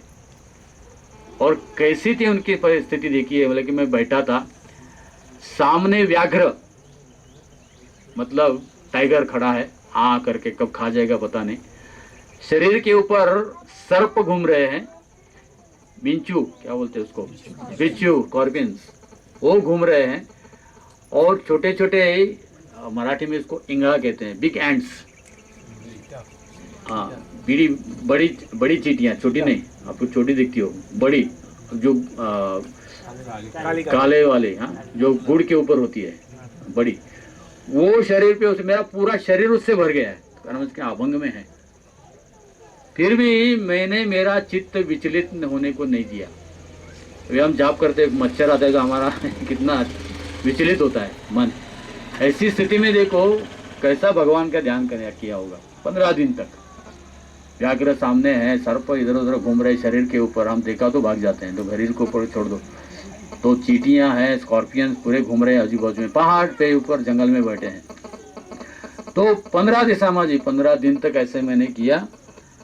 तो उस समय भगवान उनके सामने आए और उनको गले लगाया, और कृष्ण प्रेम जो है, कहा कि तुकाराम जो भी कुछ हुआ है आपके जीवन में मेरी इच्छा से हुआ है, क्योंकि मेरी ये इच्छा है अभी आप जिसके लिए अवतार धारण किया है उस प्रचार कार्य में लगे रहो, इसलिए मैंने आपसे सब कुछ निकाल लिया है। तो तुकाराम मिठिल लगाते हैं, उस समय बोलोबा आता है, बोलोबा को आपको चक्कर आती है, वो क्या देख रहा है, कृष्ण भगवान के आलिंगन में तुकाराम है। तो ऐसे अच्छे में तो गिर जाता है चक्कर होके, बाद में भगवान जब चले जाते हैं तो तुकाराम देखता है कि बोलोबा गिर गया है चक्कर आके, तो उसको उठाते हैं, बोलते कि क्या है भाई, किधर ढूंढ के आए हो। तो बोलो चारे क्या आप जब से नहीं है कुछ नहीं हो रहा है, हाँ सॉरी कानोबा, तो आप जब से आए हो सब विचलित है घर में, आपकी पत्नी मैं और सबके घर गांव वाले सब विचलित हो गए, कहाँ गए हो आप, चलो चलो घर। तो बोला कि मैं आऊँगा। तो आए, दोनों भी आए, इंद्रायणी के तट पर आए, और उन्होंने कानोबा को कहा कि जितने भी हमारे कर्ज रोके, मराठी में कहते हैं उसको, जो IOU, तो कर्ज लिखे हैं, तो मैंने इतना पैसा, मैंने इतने पैसा लिखा है, हिंदी में क्या कहते हैं उसको, कागजात होते हैं जिसके ऊपर लिखा रहता है कि मैं इतने पैसे आपको देना है, इतने पैसे आपको देना है, हाँ वही खाता, ठीक है। तो ये तुकाराम कानोबा बोलते कि सब वही खाता लेके आ जाओ। तो कानोबा को अच्छा ठीक है भाई, बिजनेस पे लग गया है, हाँ अभी जाके कभी खाता वो लाता है। तो तुकाराम पूरे उससे अनासक्त होकर वो फाड़ने लगते हैं, बोलते कि अभी ये मेरा भगवान का कर्जा इससे भी ज्यादा है, तो ये पहले चुकाऊंगा, ये इसको सब मुक्त करो। अरे कानोबा बोलते अरे अरे अरे आप क्या कर रहे हैं, आप तो वैरागी बोले, लेकिन मैं तो गृहस्थ हूँ, हाँ मेरा सोचो। तो तुकाराम कहते ठीक है, आपकी हाथ से आधा आधा करो, आपका हिस्सा और मेरा हिस्सा। तो आधा आधा करते हैं, तो खुद का हिस्सा पूरा फाड़ के इंद्रायणी में फेंक देते हैं। देखिए आज से पूरा मैं किसी में जो भी भगवान देंगे, ठेविले अनंते तैसे रहावे, चित्ती आसुदे हवे समाधान। तुकाराम महाराज कहते जैसे भगवान रखेंगे वैसा मैं रहूंगा, खाने की चिंता नहीं करूंगा, शाम को क्या मिलेगा या नहीं मिलेगा तो भी चलेगा, कोई चिंता नहीं करूंगा। चित्ती आसुदे हवे समाधान, ऐसा नहीं है कि तपस्या समझ के करूंगा, ये समाधान से करूंगा। ये बहुत मुश्किल है, हम करते हैं बोला है इसलिए करते हैं, समाधानी से करते नहीं, प्रेम से नहीं करते हैं, हमको बोला गया है इसलिए तपस्या करते हैं। ये शरीर को क्या मराठी में अंगवळणी कहते हैं, उसको आदत होती है। भक्ति जब करने लगते हैं तब आदत होती है, ऐसा तपस्या नहीं लगती है। सुबह उठने की तपस्या नहीं लगती है, अगर हर रोज उठेंगे तो तपस्या नहीं लगती है। लोगों को 7 बजे उठने की तपस्या लगती है क्या? क्यों? आदत है 7 बजे उठने की। अगर वो इसी प्रकार आप 4 बजे उठने की आदत करोगे तो ये तपस्या नहीं लगेगी, पहले लगेगी। तो ये आदत है। भक्ति तुकाराम महाराज का एक अभंग में कहते हैं कि पडिले वळण इंद्रिया सकळा। ये भक्ति मेरे इंद्रियों का क्या हो गया है? स्वभाव हो गया है। इसको बोलना नहीं पड़ता है, अभी उठ के जप माला लेके जप करो, मुंह में भगवान का नाम ही है। ऐसा बोलना नहीं पड़ता कि खाली प्रसाद ही खाओ, ये तो जीवन ही बन गया है। ऐसा नहीं बोलना पड़ता है कि भगवत कथा सुनो और करो, नहीं बोलना पड़ता है, जीवन हो गया है मेरा। मेरे मराठी में कहते हैं अंगवळणी पडलंय। मेरा ये जीवन ही हो गया, मेरा शरीर उसके लिए ही है और दूसरा कुछ कर ही नहीं सकता है मेरा शरीर। तो इस प्रकार से तुकाराम महाराज बाद में प्रचार करने लगे। तो उसकी पत्नी को अच्छा नहीं लगा। कौन सी पत्नी को अच्छा लगेगा? नौरा बेकार है, हाँ, पति बेकार है, कुछ नौकरी नहीं करता है, खाली हरे कृष्णा करता है, अच्छा नहीं लगेगा। तो उसको भी अच्छा नहीं लगा। लेकिन क्या कर रहे हो आप? अगर वैरागी बनना है तो घरदार छोड़ के जाओ, ऐसा आधा बीच में नहीं मत रहो। अगर आपको वैरागी बनने जाओ मतलब हम तो आपसे कुछ नहीं करेंगे, मांगेंगे नहीं, हमको मालूम हो गया है बेकार है, जाओ। अगर घर में रहना है तो पत्नी के लिए कुछ करो, पुत्र के लिए कुछ करो, घर के लिए कुछ करो। घर में होते हुए भी घर में नहीं हो आप। अब तो सब जितने भी लोग आते जाते हैं उनके ही सेवा करने में लगे हुए हो। दूसरों को बच्चे में आप खाने की देते हैं, आपके बच्चे को कुछ खाने के लिए चिंता भी नहीं करते। आपके पत्नी के शरीर पे कोई वस्त्र है कि देखते नहीं, आप सबको दे देते हैं। तो ये क्या चल रहा है? अच्छा नहीं चलेगा। तो तुकाराम महाराज ठीक है आप ही जाओ। तो तुकाराम महाराज यहाँ के बैठते थे। लेकिन ठीक है जाऊँगा मैं। तो यहाँ के बैठे और कहते हैं कि कितना अच्छा है, वृक्षवल्या माँ सोयरी। मराठी में जो लोग मराठी उनको मालूम है, फेमस है। ये देखिए मेरे अभी आज से मेरे मित्र कौन है? यही है, वृक्ष है। और ये वल्ली जो है मेरे वृक्ष है। और जो पंछी जो है कितना सुंदर आवाज़ से गाते हैं। तो आकाश भी है और पृथ्वी भी है, यही मेरे सब मित्र है। और ये मेरे मित्र होने के नाते मेरे भगवान को याद दिलाते हैं। हाँ, जब अभी मैं राधा गोपीनाथ से बात कर रहा था कि मुंबई में रह के हमारे हाथ में रिमोट कंट्रोल है, कंट्रोलर को कौन सरेंडर होगा? हमारे हाथ में कंट्रोलर है, कंट्रोल है, रिमोट कंट्रोल। बटन दबाने से लाइट लगती है, बटन दबाने से टीवी लगता है, बटन दबाने से पानी आता है। आजकल अमेरिका में आप 60 मील में रह के घर का लॉक बंद कर सकते हो, रिमोट पे, बटन पे, फोन पे बंद कर सकते हो। आप फोन पे का आप गीजर चला सकते हो, जो भी कुछ चलो फोन पे कर सकते हो। इतना सब टेक्निकल हो गया है। तो भगवान को याद क्यों है कि सब हमारे हाथ में कंट्रोल हो रहा है? ऐसी जगह में आके जब बैठते हो तब देखते हो यहाँ तो सब भगवान। और क्या है, कितना अच्छा निसर्ग है, हवा है, पानी है, फल है, इसके ऊपर अब अवलंबित है। तो पता लगता है कि हम सही भगवान कंट्रोल कर रहे हैं। तो इसलिए जिसको साधु बनना है, अच्छा साधु की वृत्ति है, उसे कभी कभी एकांत में रहना चाहिए, तुकाराम महाराज कहते हैं। क्योंकि एकांत में रहने से भगवान की मतलब जो सुपीरियरिटी है, उनका जो ऐश्वर्य है, परमेश्वर स्वरूप है, उसको हम जान सकते हैं। क्योंकि हम संसार में रह के, क्योंकि संसार में आपको सब लोग नहीं, आपको करना पड़ेगा, आपको करना पड़ेगा, आपको करना पड़ेगा। कोई नहीं बोलता है कि भगवान सब कर रहे हैं, केवल आप भगवान की सेवा करो, कोई नहीं कहेगा। इसलिए एकांत में जाके आप देख सकते हो कैसे भगवान सब कुछ कर रहे हैं। गांव में रह के हमको लगे कि मैं ही कुछ कर रहा हूँ। तो तुकाराम महाराज कभी कभी एकांत में रहना चाहिए। तो तुकाराम महाराज इधर आके बैठ जाते हैं।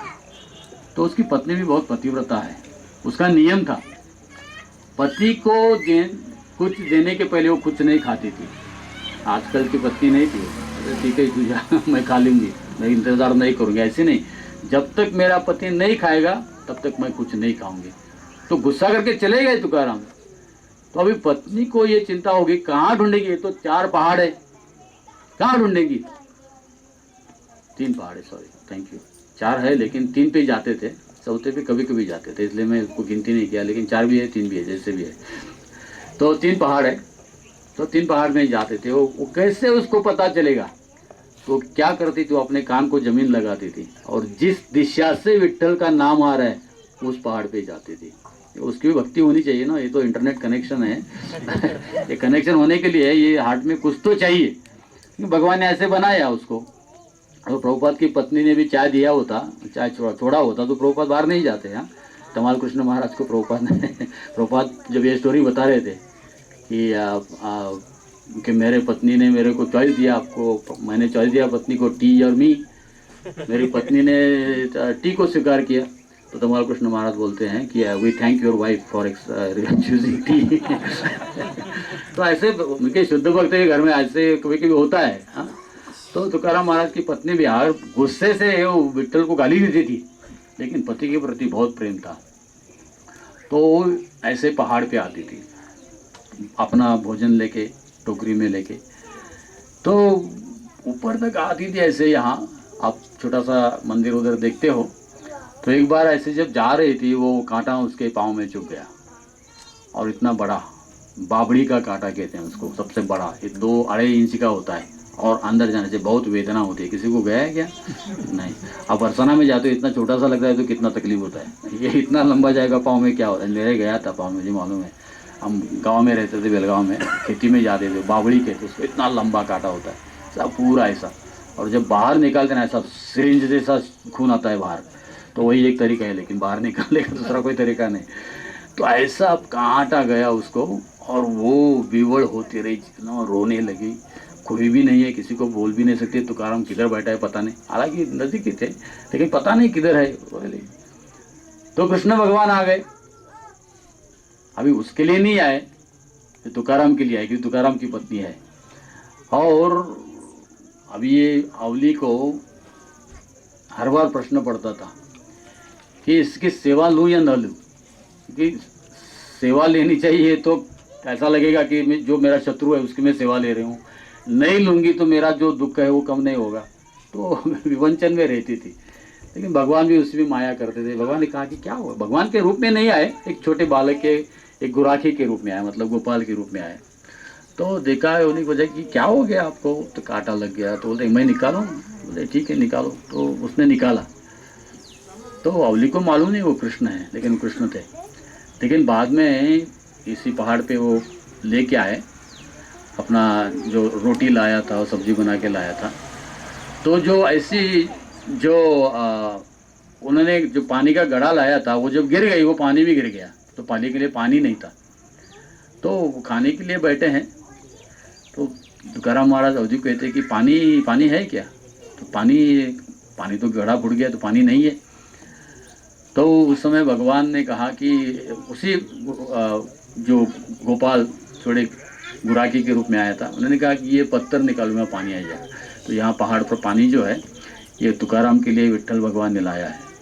तो ये पानी पीकर तुकाराम भी, और आज तक सब लोग इसी पानी को पी के जीते हैं यहाँ पर।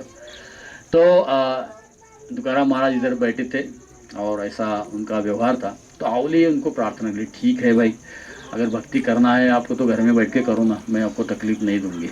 हाँ, घर में आके करो, घर में संसार करो और भक्ति भी करो, जो भी करना है आपको करो, लेकिन घर में रह के करो। मेरे ये घर में मंगलसूत्र है ना, इससे लोग पूछते मेरे तेरा पति कहाँ है, तो इसका सोचो। और मेरे लिए ठीक है, आपको अगर विट्ठल की भक्ति करनी है तो करो, लेकिन इस मंगलसूत्र को बांधा है, इसलिए आप घर में आके मेरे साथ रहो। तो ठीक है, तो कहा कि अगर मेरी भक्ति में आप बाधा नहीं करोगे तो मैं आ जाऊँगा। बोले ठीक है, वो वचन देती है। तो आते हैं, रहने लगते हैं। तो तुकाराम हर रोज अपनी बच्ची भागीरथी को लेकर दूध लेके जाते थे विट्ठल भगवान के लिए। अपने देव मंदिर में विट्ठल जी है, उनकी सेवा के लिए दूध लेके जाते थे। तो अवली के लोग, ये कैसे पत्थर है, ये दूध कैसे पीता है, हाँ पत्थर कैसा पिएगा दूध। तो पूछती है अपनी भागीरथी को, क्या ये सही है, तेरे पिताजी हर रोज एक गमेला दूध लेके जाते हैं और विट्ठल सही उसको पीता है क्या? भागीरथी, हाँ पीते हैं, मैंने देखा है, मुख को लगाते हैं और बाद में मेरे को थोड़ा देते हैं, और बाबा भी थोड़े प्रसाद के स्वरूप में करते हैं। तो अवली को आश्चर्य लगा कि कैसा है, मैं भी थोड़ा परीक्षा करूँगी। तो उसका हेतु था कि परीक्षा करने का, तो भगवान की परीक्षा करोगे तो भगवान आपको जो चाहिए वो करेंगे, वो को जो चाहिए वो नहीं करेंगे। तो गरम ऐसा बॉईल किया दूध, गर्मा गर्म दूध लेके वो अपने साड़ी में ऐसे पकड़ के लेके गई। और अभी प्रॉब्लम क्या, अभी विट्ठल को प्रॉब्लम आ गया, ये तो मेरी शत्रु है, तो इसके हाथ से लूंगा तो ये प्रॉब्लम, नहीं लूंगा तो ये जाके तुकाराम को तकलीफ देगी, क्या ऐसा कैसा भगवान है। हाँ। तो वो सोच भी रहे थे, रुक्मिणी ने कहा ले लो ना, क्या फर्क पड़ता है। हाँ। आपको तुकाराम तो आपका भक्त है ना। तो विट्ठल देव हाँ ना करते हुए अवली ने सोचा नहीं कुछ, उस लोटे को विट्ठल देव के भगवान पे लगा दिया, गरम, एकदम गरम। भगवान ने मुंह ऐसा कर दिया। तो आप देखोगे कृष्ण भगवान जो खड़े हैं, थोड़ा सा उनका सर जो है, आपकी अगर भक्ति है तो देखेंगे थोड़ा सा साइड पे है, और एक ओट जो है वो जला हुआ है, वो दूध से जल गया है। तो तुकाराम महाराज की पत्नी ने उनको दूध पिलाया था, वो दूध जलाया है, तो उसी रूप में है। बाद में तुकाराम को ये समझ में आता है कि वो गाली देने लगे, ऐसा क्या है भगवान को, एक तो भगवान की सेवा करनी चाहिए और सेवा तो करती नहीं हो, गाली देती हो, और अभी जाके उसका ऊंट और उसको जला दिया है आपने, वो तो भगवान है। तो अवली कहती है, कभी कभी देखो प्रवचन का कैसा उल्टा परिणाम होता है। आप ही तो कहते हैं ना, भगवान जब वृंदावन में थे वो अपने ओठों से अग्नि को उन्होंने शोषण किया था।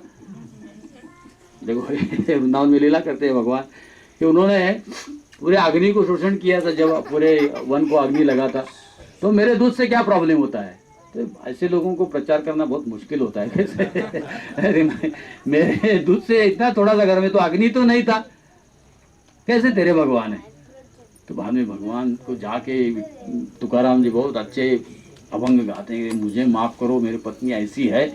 हाँ, अब कहते हैं बरे झाले देवा बाईला कर्कश है, मेरी पत्नी ऐसी है, अच्छा है, नहीं तो मैं घर में मेरी पत्नी अच्छा सौंदर्यवती रहती है, मेरी पत्नी अगर जो मैं बोलूँगा करती तो मैं आपकी शरण क्यों आता, पत्नी के शरण जाता। अच्छा वो मेरे को ऐसी पत्नी दी है कर्कशा, मतलब क्या हिंदी में क्या बोलते हैं उसको,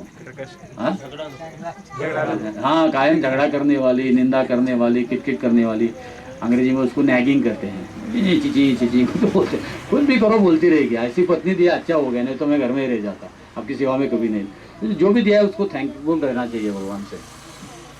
तो ऐसे हो गया। तो तुकाराम महाराज प्रार्थना करने लगे, देखो कैसी पत्नी है, ऐसा करती है व्यवहार सब। तो भगवान सब देखते थे। तो तुकाराम महाराज का वैराग्य देखिए, इतने घर में जो है सब कुछ दूसरे के लिए, कुछ भी नहीं रखते थे। एक दिन ऐसे बाहर जप करते बैठे थे और उसकी पत्नी को किसी विवाह के लिए जाना था। उसके लिए उसकी पत्नी की एक ही साड़ी थी। अभी महाराष्ट्र में आप देखोगे, आप स्त्रियां कैसे स्नान करती हैं और उसी साड़ी को पहनकर बाहर आती है नदी में। आप कभी पंढरपुर जाओगे या कभी विलेजेस में जाओगे, इतने गरीब लोग हैं, तो उसको भी एक ही साड़ी थी। तो उन्होंने धोकर, ऐसे घर में थी, अपने बाथरूम में, बाथरूम की दीवार पर सूखने के लिए डाली थी। जब तक विवस्त्र अवस्था में है, सूखने के लिए साड़ी डाली है। तुकाराम बाहर जप करते हुए बैठे हैं। तो उस समय एक बूढ़ी आती है। उनको पता है तुकाराम मतलब जो है, इतने उनके हृदय में करुणा है, इतने दानी है और इतने कंपैशनेट भी है, इतने उनकी दीन और उनके हृदय में दया है, जो कुछ भी करेंगे। तो ब्राह्मण स्त्री है। तो ये तुकाराम, देखिए मैं गरीब हूँ, मेरे को एक अच्छा वस्त्र भी नहीं है। तो तुकाराम कुछ भी सोचते नहीं है, अपने पत्नी के लिए एक ही वस्त्र है, ये भी सोचते नहीं। वो जाते हैं, उस वस्त्र को लाते हैं, उस बूढ़ी को दे देते हैं। वो कहते धन्यवाद ले, कुछ भी मत बोलो, पहले निकल जाओ यहाँ से। तो कुछ बोलते रहेगा तो सुनाएगा अंदर। और वो घर छोड़ के इधर आके बैठ जाते हैं। हरी बोल। हाँ, तो जो होना है वो होने तो पीछे है। हाँ, जो मैं कह रहा हूँ इसकी नकल मत करना भगवान की परीक्षा लेने के लिए। तो अभी अवली का तुकाराम भी चले गए। अवली जब स्नान हो गया, देखती है कि अरे साड़ी नहीं, विवस्त्र है। मन में विचार करते हैं, मेरी बेटी जो है भागीरथी, ये तो खेलने के लिए गई थी या वो नहीं थे। मेरा नौकर जो है वो भी कहाँ बाहर गया था, और ये मेरा वेड़ा, मतलब पागल है, ये भी तो बाहर बैठा था। ऐसा कैसा हो गया?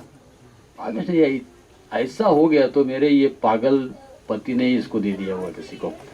लेकिन क्या कर सकती है, गाली देने लगी, क्या कर सकती है, दूसरा कुछ कर ही नहीं सकती। और बाद में जो विवाह, जो मराठी में वरात कहते हैं, बारात आ रही थी, वो बारात के कई लोग अंदर आ गए घर में, आवली आवली चलो अभी शादी का समय हो गया, अभी क्या करेंगे बेचारी, अंदर व्यवस्था अवस्था में, बाहर तो कराम भी नहीं है, किसी को पुकारती भी नहीं सकती है। तो उस समय उन्होंने देखा एकदम एफल्जेंट चमकदार ऐसा एक पीताम्बर उस दीवार पे आया। तो सोचने लगी ये उस काले का ही कुछ कारनामा है, अगर लूं तो प्रॉब्लम, नहीं लूं तो भी वस्त्र हूं। तो लेना पड़ा उसको, उस फर्स्ट क्लास रेशमी वस्त्र धारण करके बाहर आ गई। तो सब गांव के लोग ऐसे देखने लगे, ये तो हमारी जो अभी होने वाली वधू है उसकी भी साड़ी इतनी महंगी नहीं है, इसके शरीर पर कैसे आ गई। तो चर्चा करने लगे, तुकाराम है ना, ये भोंडू है, ये ऐसा साधु दिखता है लेकिन इसके पास देखो कितना पैसा है, कितना पैसा है, ऐसे वस्त्र अपने पत्नी को कौन दे सकता है अगर पैसा नहीं होगा। तो सब लोग निंदा करने लगे। तो लोग बोले चलो, लेकिन अभी इतना बड़ा साड़ी हो तो उतना बड़ा गिफ्ट भी होना चाहिए। तो आवली सोचने लगी कि अभी इतना बड़ा साड़ी से लेके जाऊंगी तो उतना बड़ा गिफ्ट कहाँ से दूंगी, लेकिन आप सब आगे चले जाओ, मैं बाद में आऊंगी। तो वो बाद में तुकाराम घर में आ गए। देखा तुकाराम ने ऐसा देखा, उसके अवाक हो गए, क्या ये कहाँ से मिला आपको, उतार दो पहले इसको। बाद में कोपरे में पड़े हुए फटे हुए कपड़े लाए, बोलते ये क्या है, भगवान की सेवा करनी चाहिए, भगवान से सेवा करवानी चाहिए, क्या चल रहा है कि भगवान को आपकी सेवा में लगाते हो, कैसे भक्त हो आप। गुस्सा किया, उसको डांटे, उसका सब जो अलंकार है सब जो है उसको शरीर पे से निकवाल, और जो कपड़े उपड़े फिर से फटे हुए कपड़े उसको दे दे। अगर हम कहते तो ऐसी के कृष्णाज मर्सी, चलो ठीक है मिल जाएगा, ऐसा नहीं, भगवान से नहीं लिया, ये उनका व्यवहार था। इतने वैरागी थे और उनका मन इतना शुद्ध था, वो कोई भक्त है या अभक्त है सोचते नहीं थे, सबकी सेवा करते थे, कोई भी हो, अभक्त हो भक्त हो कोई भी हो, सेवा करते थे सब। और मुख में कायम हरि का नाम, मुखी नाम हति काम, केवल मुख में हरि का नाम, दूसरा कुछ नहीं, और हाथ से कुछ करना है। तो लोग भी कभी कभी उसका दुरुपयोग कर लेते थे, किसी ने कुछ भी कहा तुकाराम कर देते थे, कुछ भी कहो कर देंगे। कोई लोग कहते कि मेरा ये गोणी है बहुत वजन है, उसको उठा के भेजो, तो तुकाराम लेके जाएंगे। तो बूढ़ी आ गई, वो चलने को नहीं आता था, उसको कंधे पर बैठा उसके घर में छोड़ के आएंगे। और कोई दुकान खोल रहा है तो उसको दुकान खोलने में मदद चाहिए तो ये जाते थे, किसी का घर छोड़ साफ करना है तो वो जाते थे, जो भी करो जाएंगे, किसी के घर, किसी भक्त नहीं, कुछ नहीं। और फक्त प्रेम से कहते कि बस भगवान, मनुष्य जीवन है भगवान की भक्ति के लिए, बस भगवान के नाम का जप करो, बस सिंपल, और कुछ नहीं। और ये देख के बहुत से लोग जो है प्रभावित हो गए, कुछ अपेक्षा नहीं करता है और भगवान का नाम का प्रचार करता है, और हमने जो बोली वो सब सेवा करता है। तो ऐसा सब पूरे गांव में तुकाराम महाराज का क्या हो गया, पूरे सब लोग उनके आदर करने लगे, प्रेम करने लगे, और उनके प्रवचन को आने लगे, तुकाराम प्रवचन करने लगे। तो रात भर तुकाराम जो है प्रवचन करते थे, और सब लोग जब जाते थे वो जाप करते थे सुबह तक। तुकाराम महाराज के अभंग में एक लिखते हैं कि मैंने खाने के लिए किसी ने दिया तो खाया, नहीं तो खाया नहीं, किसी ने रोटी दिया तो खाएंगे, नहीं तो कुछ नहीं खाएंगे।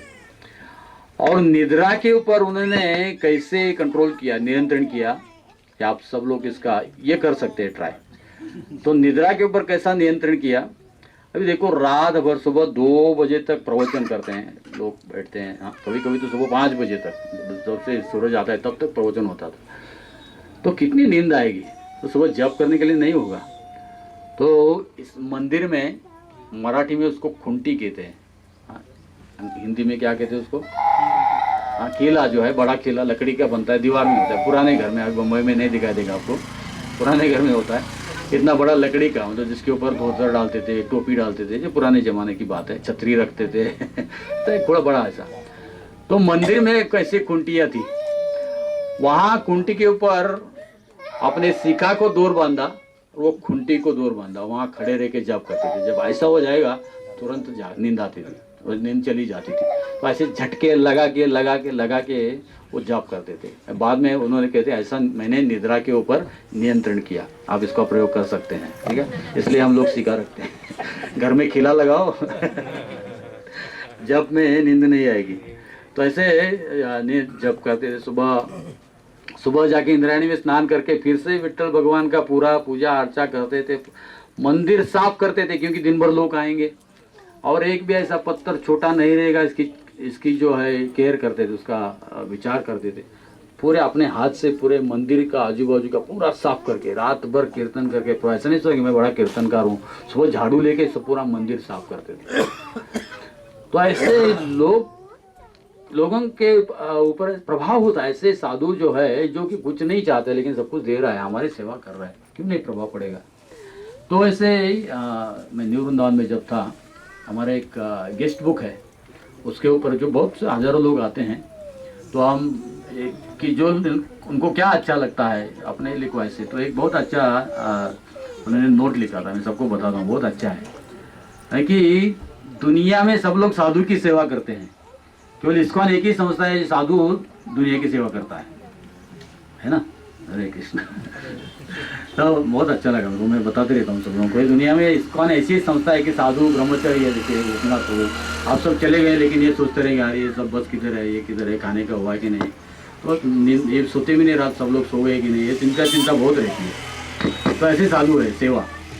तो तुकाराम महाराज कहते हैं ये ऐसे साधु थे कि रात भर प्रवचन करेंगे, सुबह मंदिर साफ करेंगे। तो गांव में जो ब्राह्मण थे, वो ब्राह्मण को अच्छा नहीं लगा कि उनके पास लोग जाते थे धर्म समझने के लिए। अभी कोई नहीं जाता है, धर्म का रहस्य तो तुकाराम महाराज बता रहे हैं, हरि नाम जप करो, और ये सबसे रहस्य से बड़ा रहस्य है। वेद अनंत बोलीला अर्थ तुकाची साधीला, विठोबाची शरण जावे, निज निष्ठे नाम ग्यावे, बस इतना ही। वेदों में बहुत कुछ बताया है, और अनंत का मतलब है भगवान श्री कृष्ण ने वेद बताया है। अर्थ तुकाची साधीला, लेकिन सबका सार एक ही है, विठोबाची शरण जावे, कृष्ण को शरण जाओ। और शरण जाने की तरीका क्या है, निज निष्ठे नाम गाओ, निष्ठे ने भगवान का नाम ले लो, बस यही है। बस सब भागवत का सार, भगवत गीता का सार, निष्ठा से भगवान का जप करो और शरण जाओ, फिर और क्या, इतना सादा आसान सा। बाकी ब्राह्मण लोग बड़े बड़े मंत्र तंत्र संस्कृत कुछ कहते हैं, लोगों को कुछ पता नहीं चलता था। अच्छा प्रवचन हुआ, क्या समझा पता नहीं। तो ऐसे थे। तो ब्राह्मण लोगों को द्वेष होने लगा, ये तो शूद्र है, और इसको लोग अभी दंडवत कर रहे हैं, और ब्राह्मण गांव के प्रतिष्ठित लोग हैं, हमारी तरफ कोई दिखता भी नहीं है। अब सब लोग तुकाराम तुकाराम कह रहे हैं, सबके मुख में तुकाराम के अभंग है, और हम इतना करते हैं, हमारे कुछ भी नहीं है, हमारी दक्षिणा भी बंद हो गई, गांव के सब कर्म बंद हो गए, सब कर्म एक ही चल रहे हैं। तो हरि के दास के लिए दूसरा कोई नहीं, तुका मने हरिजा दासा शुभ काल सर्व दिशा। हरि के दास के लिए सभी शुभ है, जो भी करो, कोई मर गया तो भी शुभ, कोई जिंदा हो गया तो भी शुभ। क्या करते हैं, कोई जन्म लिया तो हरे कृष्णा, मर गया तो भी हरे कृष्णा, कोई प्रॉब्लम नहीं है, जीवन भर हरे कृष्णा, बाकी शुभ अशुभ कुछ है ही नहीं। तो ऐसा है, तुकाराम महाराज कहते हैं कि इतना आसान सा तरीका बताया, बस भगवान का नाम देते जाओ। तो ब्राह्मण लोगों को बहुत गुस्सा आ गया, नहीं क्या है ये, ऐसा कर रहा है, ये शूद्र है, इसको क्या अधिकार है वेद के बारे में बोलने का। तो तुकाराम को पकड़ा एक दिन, अरे तुम क्या कर रहे हो, ये वेद हमारा है, और वेद के बारे में आप क्या निवेदन कर रहे हो, ये कैसे हो सकता है, तो बंद कर दो। तुकाराम, आप तो ब्राह्मण है, विष्णु के मुख है, अगर आप बंद करने के लिए करेंगे तो मैं बंद कर दूंगा, कोई समस्या नहीं है। तो बंद कर दिया। तो तुकाराम पूछते कि जब मैं अभी तक अभंग किया उसका क्या करूंगा। तो ब्राह्मण कहते हैं, और चिंचवड़ से सब ब्राह्मणों का अधिकारी राम शास्त्री को बुलाते हैं, वो उसको शिक्षा देता है कि आपने जितने भी अभंग लिखे हैं वो सबको एक गटोड़ा बनाओ, और उसके ऊपर पत्थर डालो और इंद्रायणी में फेंक दो, आपको कोई अधिकार नहीं है।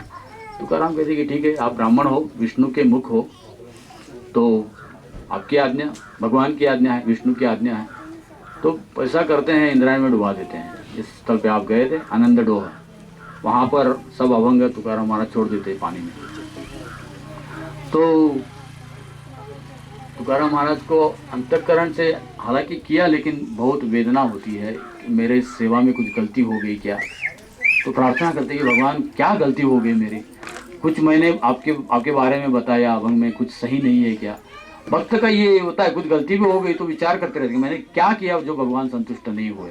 ऐसा नहीं कहते कि इतना किया भगवान तेरे लिए तो ऐसा क्या करता है, ऐसा नहीं, क्या हो गया मेरे, कुछ गलती हो, क्या गलती हो गई मेरी। तो ऐसे 13 दिन तक पत्थर पे बैठे रहते हैं, घर में नहीं जाते, खाते नहीं पीते नहीं। हमें 13 दिन के बाद वो अभंग जो है फिर से नदी के पर ऊपर आते हैं, तो इसलिए उसको अभंग कहा है। वेद जो है अभंग मतलब कभी भी इसका भंग नहीं होता है, वैदिक शास्त्र है, इसको कोई भी तोड़ नहीं सकता है, कुछ भी नहीं कर सकता, ये अभंग है। तो ऐसे तुकाराम की महिमा है, स्वयं भगवान ने उनके अभंग जो है उसी जगह पे है, इसलिए वो गाथा मंदिर जो बनाया है ये तुकाराम महाराज के भक्तों ने, क्योंकि उसी जगह पर गाथा ऊपर आ गई। तो ऐसे कहते हैं कि तुकाराम महाराज ने 4 कोटि अभंग लिखे हैं, 4 कोटि 4 crores। उसमें से अभी केवल 4700 जो है ये प्रचलित है। उसमें से कोई कंट्रोवर्शियल है, कोई तुकाराम के नाम पे घुसड़ गए हैं, और क्योंकि उनके आपने सिनेमा में देखा होगा सालो मालो, तो एक ऐसा व्यक्ति था जो कि तुकाराम महाराज तुका निकाल के सालो मालो डालता था। हाँ, तो तुकाराम महाराज के एक अभंग है कि ये विष घालून अमृताचा केला नाश, तुका म्हणे ना सालो म्हणे हरीचा दास। ये सालो हो खुद को हरिदास कहता है, लेकिन अमृत में उसने क्या किया है, विष डाला है। मेरे अभंग में खुद का नाम लिख के, हालांकि वही सब है, केवल नाम से वो विष बन गया है। तो इसलिए प्रभुपाद कहते हैं कि हरि कथा जो है दूध जैसी है, लेकिन सर्प जैसा कोई उसने अगर किया तो आपको जो उसमें गए दूध तो वाइट ही रहेगा, पता नहीं चलेगा, लेकिन पीने के बाद पता चलेगा मर जाएंगे। तो इसलिए भागवत कथा से हमारा आध्यात्मिक वृत्ति जब मर जाती है, समझ जाना कि ये भागवत अच्छा नहीं है, और आध्यात्मिक उन्नति होती है तब समझ जाना कि ये भागवत सही है। भागवत का एक ही उद्देश्य है, भगवत प्रेम, दूसरा कुछ नहीं। तो ऐसे इनके अभंग जो है ये उसी जगह पर ऊपर आए। तो इससे पहले एक घटना हो गई, मैं स्किप हो गया थोड़ा सा, उससे पहले तो ये क्यों ब्राह्मण के पास गए, तो यहाँ एक इसी आजू बाजू के गांव में एक मंबाजी बाबा नाम का ब्राह्मण था, और ये मंबाजी भी उन्होंने सुना कि तुकाराम को बहुत प्रसिद्धि मिल रही है, और मैं तुकाराम से ज़्यादा शास्त्र जानता हूँ, वेद जानता हूँ, अगर मैं जाऊँगा तो मैं भी प्रसिद्ध हो जाऊँगा। तो आता है तो बराबर मंदिर के पीछे ही वो घर लेता है, उस समय आसन था, वो घर लेता है, उधर ही रहता है। और वो देखता है कि तुकाराम महाराज की इतने सब तुकाराम महाराज के कीर्तन में भी आके बैठता है, कि किस विचार से लोग आके बैठते हैं। अंबाजी वो किस लिए भी कीर्तन में आके बैठता है, क्या गलती करता है, ये देखने के लिए बैठते थे, क्या करता है, ये गलती करता है, 2-2 3-3 घंटा प्रवचन करता है, कीर्तन करता है, एक तो गलती मिल गई ना, फिर से मैं बड़ा हूँ, शास्त्री हूँ, मैं बताऊंगा कैसे गलत है और कैसे सब गलत कर बोल रहा है। लेकिन अंबाजी बैठता है कीर्तन में, प्रवचन में 2 घंटा 3 घंटा, एक भी गलती नहीं मिलती है। जो भी कह रहा है तुकाराम सही कह रहा है, शास्त्र के अनुसार एक भी गलती नहीं मिलती। जो भी कथा कह रहे हैं, जो भी कुछ हरि कीर्तन कर रहे हैं, भगवान की लीला का वर्णन कर रहे हैं, बिल्कुल सही भागवत में से कर रहे हैं, बिल्कुल प्रवचन जैसे भगवान भागवत में है वैसे ही प्रवचन कर रहे हैं, और कुछ भी गलती नहीं है। तो सोचता है कि कैसे इसकी मैं निंदा करूं, कोई तो इसके प्रवचन में तो कुछ नहीं, व्यवहार में भी कुछ नहीं है, सब गलत, सेवा ही करता है, कभी किसी से कुछ लेता भी नहीं, तो वहां भी कुछ नहीं मिल रहा है। तो साधु का एक ही चीज है, उसका कीर्ति प्रतिष्ठा, एक ही उसका धन है, तो उसको कैसे नष्ट करेंगे ये विचार करता है। तो वो गलती फिर भी देखते रहता है। तो तुकाराम महाराज हर दिन साफ करते थे। तो ये मंबाजी का कुंपण जो था, उसका जो कुंपणी बोलते हैं ना हिंदी में भी, हाँ कंपाउंड वॉल, कुंपणी है ना, क्या बोलते, दूसरा कुछ बोलते हैं क्या, समझ गए ना, ठीक है, कुंपण कंपाउंड वॉल रहता है। वो कांटे से, आज पहले तो ऐसे सीमेंट के वॉल नहीं रहते थे, पेड़ कोई भी पकड़ के ऐसा काट के उसको ऐसा वॉल दीवार बना देते थे, तो बांधा भी नहीं था वो, ऐसा ही। तो एक दिन ऐसे तुकाराम साफ करते सरते ऐसे पेड़ के जो कुंपण था वो गिर गया। तो मंबाजी सुबह 5 बजे उठ के ऐसे ही घूम रहा था कि क्या गलती करते हैं। तो उसका केवल एक ही एम था आयुष्य में कि तुकाराम की गलती देखना।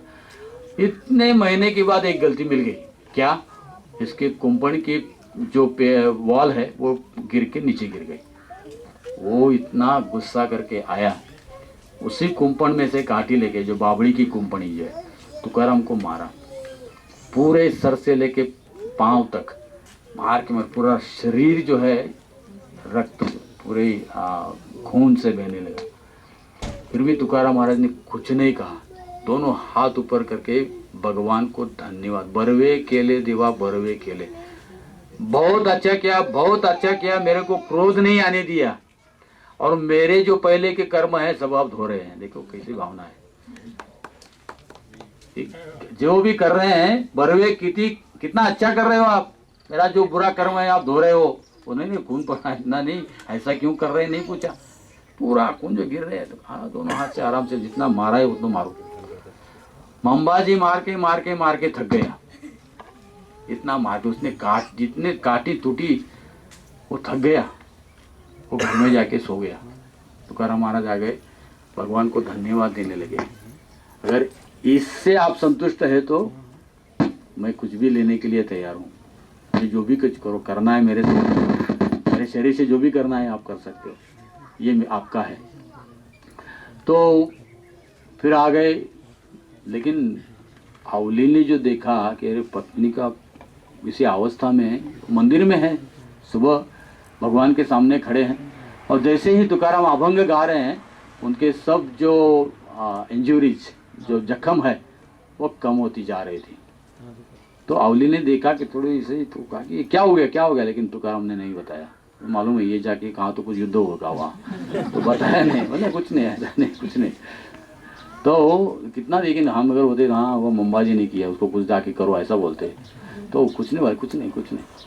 तो ऐसे तुकाराम महाराज, तो दिन हो गया पूरा, सुबह ये घटना हुई थी, दिन भर तुकाराम महाराज अपना कर रहे थे।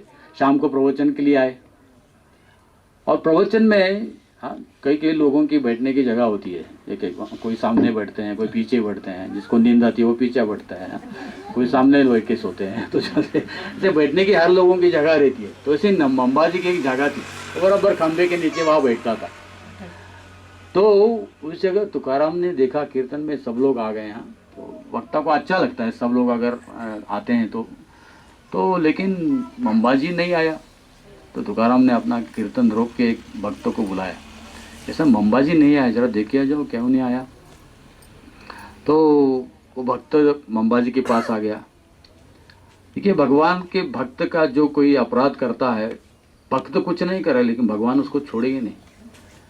तो ये मंबाजी, उसका पूरा शरीर सूज गया था, उसका हाथ जो है शरीर पूरा ऐसा वेदना हो गया, ऐसे जमीन पे गिरा था रोते हुए, बहुत वेदना, बहुत उसका शरीर जो है वो गर्म हो गया था, वेदना हो रही थी उसको, ऐसे जमीन पे पड़ा था। जैसे मराठी में कहते हैं गड़ा बड़ा लोड़त होता है, ऐसे जमीन पे वो लुढ़क रहा था, तो वेदना हो रही थी बहुत उसको। तो भक्त ने आको बोला तुकाराम महाराज को, ऐसे वेदना में पड़ा हुआ है, बहुत ही व्याकुल हो गया है, बहुत ही वेदना हो गई, शरीर गर्म हो गया है। तुकाराम महाराज ने तुरंत कीर्तन बंद कर दिया और अपने जो असिस्टेंट है उनको बोला कि आप हरिनाम करते रहो, और इधर आए कि नम्रता से कहे मंबाजी मुझे माफ़ करो, मुझे मार के आपकी ये अवस्था हो गई है, मुझे मार के आपका हाथ इतना थक गया। और उनके चरण पकड़ के उनकी सेवा करने लगे। चैतन्य महाप्रभु क्या कहते हैं, अमानी ना मान देना, जो आपको सम्मान नहीं करेगा उसको भी आप मान दीजिए, ये भक्त का लक्षण। इतना मारा, सुबह चिंता नहीं किया कुछ, तुकाराम महाराज जाके उसकी चरण सेवा करते हैं। देखिए कितना महान भाव होना चाहिए, उसके चरण सेवा करने लगे। और जैसे तुकाराम उनकी चरण सेवा करने लगे, वैसे तुकाराम की जो सूझ है, जो उसकी जो बीमारी है वो कम होने लगी। ये भक्त कभी भी अपने मन, इसलिए भक्त जो है अजात शत्रु, भक्त किसी को शत्रु नहीं मानता है, शत्रु को भी शत्रु नहीं मानता है। तो ऐसे अजात शत्रु, ऐसे तुकाराम महाराज ने उसको हाथ लगाया तो पूरा उसका शरीर जो है ये जैसे था वैसे हो गया।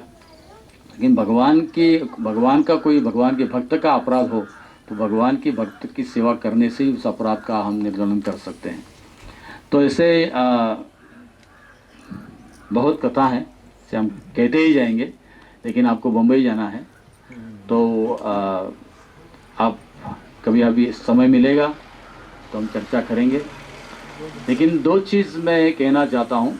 मैं मराठी में जब भी प्रवचन देता हूँ तो उनका एक बहुत ही सुंदर अभंग है, इस अभंग से मैं एंड करता हूँ।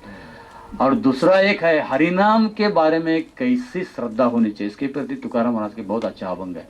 हमने सुना है नित्य शुद्ध कृष्ण प्रेम, नहीं, अभिन्नो नाम नामिना, शुरुआत क्या नाम चिंतामणि कृष्ण चैतन्य रस विग्रह, नित्य सिद्धो नित्य मुक्तो अभिन्नो नाम नामिना। भगवान के नाम से भगवान अभिन्न है। हमको क्यों नहीं लगता ऐसे, हमको ऐसे क्यों नहीं लगता है कि जब नाम, जब भगवान तो भगवान लगते हैं, अल्टर पे लगते हैं, दिखते हैं, तो ऐसा क्यों लगता है कि नाम ही भगवान है? क्योंकि हमारी श्रद्धा नहीं है। कैसे श्रद्धा, तुकाराम महाराज बताते हैं कि श्रद्धा नाम के ऊपर कैसे होनी चाहिए। 7 दिवसाचा जरी उपवासी तरी कीर्तनाशी सोडू नये। कहते अगर 7 दिन भी खाए नहीं फिर भी हरे कृष्ण महामंत्र को जप करने के लिए छोड़ना नहीं। खाने को भी नहीं मिला 7 दिन तक, बाकी को छोड़ दो, खाने को भी नहीं मिला तो भी हरे कृष्ण महामंत्र का जप करना नहीं छोड़ना चाहिए। तुटो है मस्तक फुटो है शरीर, नामाचा गजर सोडू नये। आपका मस्तक टूट गया, शरीर के हजारों टुकड़े भी हो गए, फिर भी नाम लेना छोड़ना नहीं। नाम कौन लेता है? कौन ले रहा है नाम? शरीर नहीं ले रहे, हम ले रहे हैं। तो शरीर को कुछ हो गया तो फिर से आत्मा हमारा नाम लेते रहना चाहिए। मतलब आपका शर्ट कभी कभी फट जाता है ना, तो आप क्या होता है कि कुछ दूसरा खरीद के लाते हो। हाँ, उसी प्रकार हम शरीर को ऐसा देखना चाहिए। शरीर को जो भी कुछ हो रहा है प्रयास करना चाहिए, मुंह में हरि का नाम रहना चाहिए। इसलिए पीक क्या है इसका? सर के हजारों टुकड़े या शरीर के हजारों टुकड़े। टूटो है मस्तक फुटो है शरीर, नामाचा गजर सोडू नये। भगवान का नाम छोड़ना नहीं चाहिए। ऐसी भी अवस्था आ गई तो उससे आगे जाकर कहते हैं झाले जरी शरीराचे 2 भाग, आपके शरीर के 2 टुकड़े भी हो गए, कीर्तनाशी त्यागू नये। भगवान के नाम को छोड़ना नहीं। और ये लास्ट लाइन महत्व का है, ऐसा ज्याचा नामी निर्धार तेथे निरंतर देव वसे। ऐसे दृढ़ता से जो हरि का नाम जपता है उसको पता चलेगा कैसे भगवान आपके साथी है, कैसे भगवान के नाम में और भगवान में कोई फर्क नहीं है। तो इस दृढ़ता से हमें हरे कृष्ण महामंत्र का जाप करना चाहिए। हरे कृष्णा कृष्णा कृष्णा कृष्णा हरे हरे, हरे राम राम राम हरे हरे। और अंत में देखिए तुकाराम महाराज का ऐसे प्रवचन करते थे, वो कहते थे कि आता तरी पुढे हाच उपदेश नका करू नाश आयुष्याचा। कि मेरा एक ही उपदेश है, मेरा एक ही कहना है, अपना आयुष्य को बर्बाद मत करो। बहुत किया, अभी 84 लक्ष योनि में आने एक आयुष्य बर्बाद किए, एक आयुष्य भगवान को दे दो। सगळ्यांच्या पाया माझे दंडवत आपुलाले चित्त शुद्ध करा। कि सबके मैं चरण पकड़ के कहता हूँ। अभी देखिए तुकाराम महाराज जैसे भक्त संत कहते हैं, शुद्ध भक्त, मैं आपके चरण पकड़ रहा हूँ, क्या हमारी योग्यता है? लेकिन देखिए कितने नम्र है ये नित्यानंद प्रभु का भाव। चरण पकड़ के कहते हैं कि एक बार हरि का नाम लो, मुझे मारा कुछ प्रॉब्लम नहीं, ठीक है, लेकिन फिर भी हरि का नाम लो। तो तुकाराम महाराज कहते हैं सगळ्यांच्या पाया माझे दंडवत, मैं सबके चरण पकड़ के कहता हूँ आपुलाले चित्त शुद्ध करा। अपनी भावना को शुद्ध करो। कैसे शुद्ध हो जाओगे? हित ते करावे देवाचे चिंतन। कैसी भावना शुद्ध हो जाएगी? भगवान के नाम का जप करने से, दूसरा कोई तरीका नहीं। हरे कृष्णा कृष्णा कृष्णा हरे हरे, हरे राम राम राम हरे हरे। हित ते करावे देवाचे चिंतन। और कैसे चिंतन करना है, कैसे जप करना चाहिए? करोनिया मन एक विध, एकाग्र चित्त से मन करना चाहिए, एकाग्र चित्त से, दूसरी जगह कहीं नहीं जाना चाहिए। तानि सर्वाणि संयम्य युक्त आसित मत्परा वसे यस्य इंद्रियाणि तस्य प्रज्ञा। सब इंद्रियों को, मन जो है ये सब मन के इंद्रिय ताबे में सब इंद्रियां हैं। तो मन ही भगवान के सामने, भगवान के चरणों पे रहना। करोनिया मन एक विध, कृष्ण की भक्ति ऐसे करनी चाहिए, दूसरी जगह का मन नहीं जाना चाहिए। एक अभंग में कहते हैं तुकाराम कि पतिव्रते जैसे भ्रतार प्रमाण तैसा नारायण आमापरि। जैसे पतिव्रता को अपना पति है प्रमाण है, दूसरे किसी से प्यार नहीं करेगी, एक ही, उसको पतिव्रता कहते हैं। हमारी भक्ति पतिव्रता जैसे होनी चाहिए नारायण के प्रति। और किसी के आज इसके पास सोमवार के एक देवता, मंगलवार को एक देवता, एक देवता का दर्शन और रविवार को दूरदर्शन तो ऐसा भक्ति है हमारा, एक हर दिन एक देवता, रविवार को दूरदर्शन दर्शन दे, ऐसा भक्ति नहीं। पतिव्रते जैसे भ्रतार प्रमाण, जैसे पतिव्रतों को पति प्रमाण है, वैसा नारायण हमें प्रमाण है, उसके प्रति हमारा सब कुछ है। तो करो नियमन एक विध, कृष्ण के लिए इतना प्रेम करना चाहिए, एक कृष्ण के प्रति, और उससे सब संसार को हम देख सकते हैं भगवान के संबंध में। तो कहा मैंने लाभ होए तो व्यापार करा, काय फार सिखवावे। अभी मैं आपको क्या सिखाऊंगा, इसको आप व्यापार समझ के करो, व्यापार समझ के करो। व्यापारी क्या करता है, अगर मैं इन्वेस्टमेंट करूंगा तो मुझे क्या मिलेगा, ये व्यापारी है। तो सोचो, हरि का नाम ले लो, आप सब दुखों से मुक्त हो जाओगे, ये कौन देगा आपको? व्यापार समझ के करो, ठीक है, व्यापार समझो। हरि का नाम जप करने से क्या मिलेगा, लोगों को क्या फायदा मिलेगा, क्या मिलेगा? जो कोई भी नहीं दे सकता है वो मिलेगा, भगवान के चरण का आश्रय कौन दे सकता है? तो इसलिए व्यापार समझ के करो। इन्वेस्टमेंट कर रहे हैं ना, तो किसमें इन्वेस्टमेंट कर रहे हैं हम लोग? जाप कर रहे हैं। जितना जाप करेंगे उतना कृष्ण प्रेम प्राप्त होगा, तो इसे व्यापार समझ के करो। बाकी कुछ करे तो क्या प्राप्त होगा? कुछ भी प्राप्त नहीं होगा, ये शरीर भी चला जाएगा, क्या मिलेगा? तो जितना आप जाप करोगे वही आपका संपत्ति है, वही संपत्ति है। तो इस व्यवहार से हमें भक्ति में उन्नति करने का प्रयास करना चाहिए। तुकाराम महाराज का अच्छा उपदेश है। तो आप सब लोग भक्त है ही, लेकिन अपना जप बढ़ाने का प्रयास करो, सेवा भाव बढ़ाने का प्रयास करो, जीवन का ध्येय के प्रति निश्चलता से जाने का प्रयास करो, दृढ़ता से जाने का प्रयास करो, क्योंकि ऐसा संग बाहर की दुनिया में नहीं मिलेगा। बाहर की दुनिया वाले लोग ये आपको नहीं बताएंगे। हाँ, तुकाराम महाराज के ऊपर पे बहुत कुछ बोलना है, लेकिन अभी एक प्रसंग आया तो बोलता हूँ मैं। तो तुकाराम जब शरण गए तो सब लोग उनके पत्नी को कहे, आपका पति विट्ठल की कृष्ण की भक्ति में लगा, इसलिए सब दुख आपको आ रहे। तो पत्नी ने पूछा तुकाराम को, सब लोग कहते हैं देखो आप कृष्ण की भक्ति में लगे हो इसलिए सब दुख आ रहे हैं।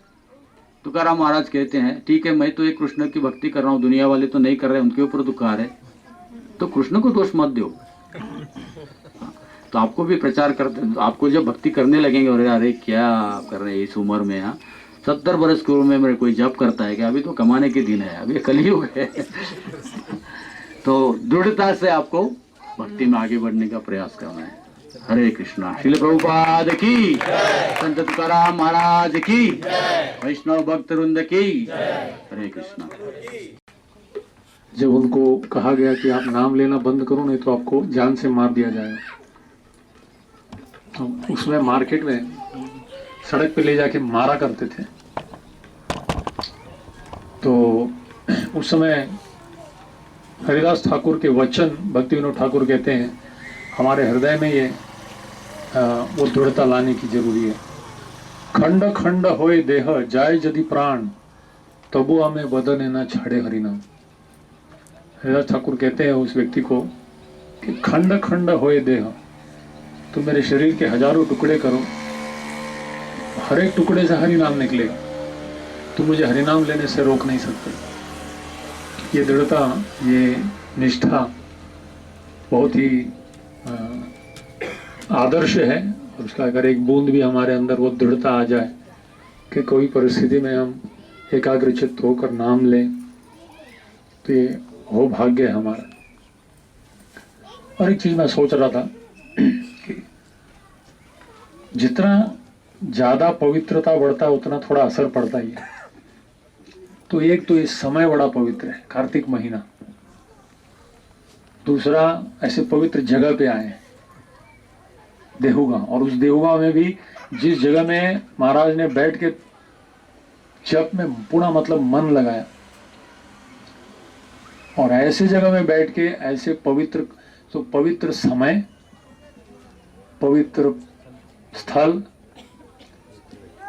और उस पवित्र स्थल में भी एक पवित्र व्यक्ति वैष्णव की कथा। हाँ, स्वयं कृष्ण यहाँ आए कांटे निकालने के लिए।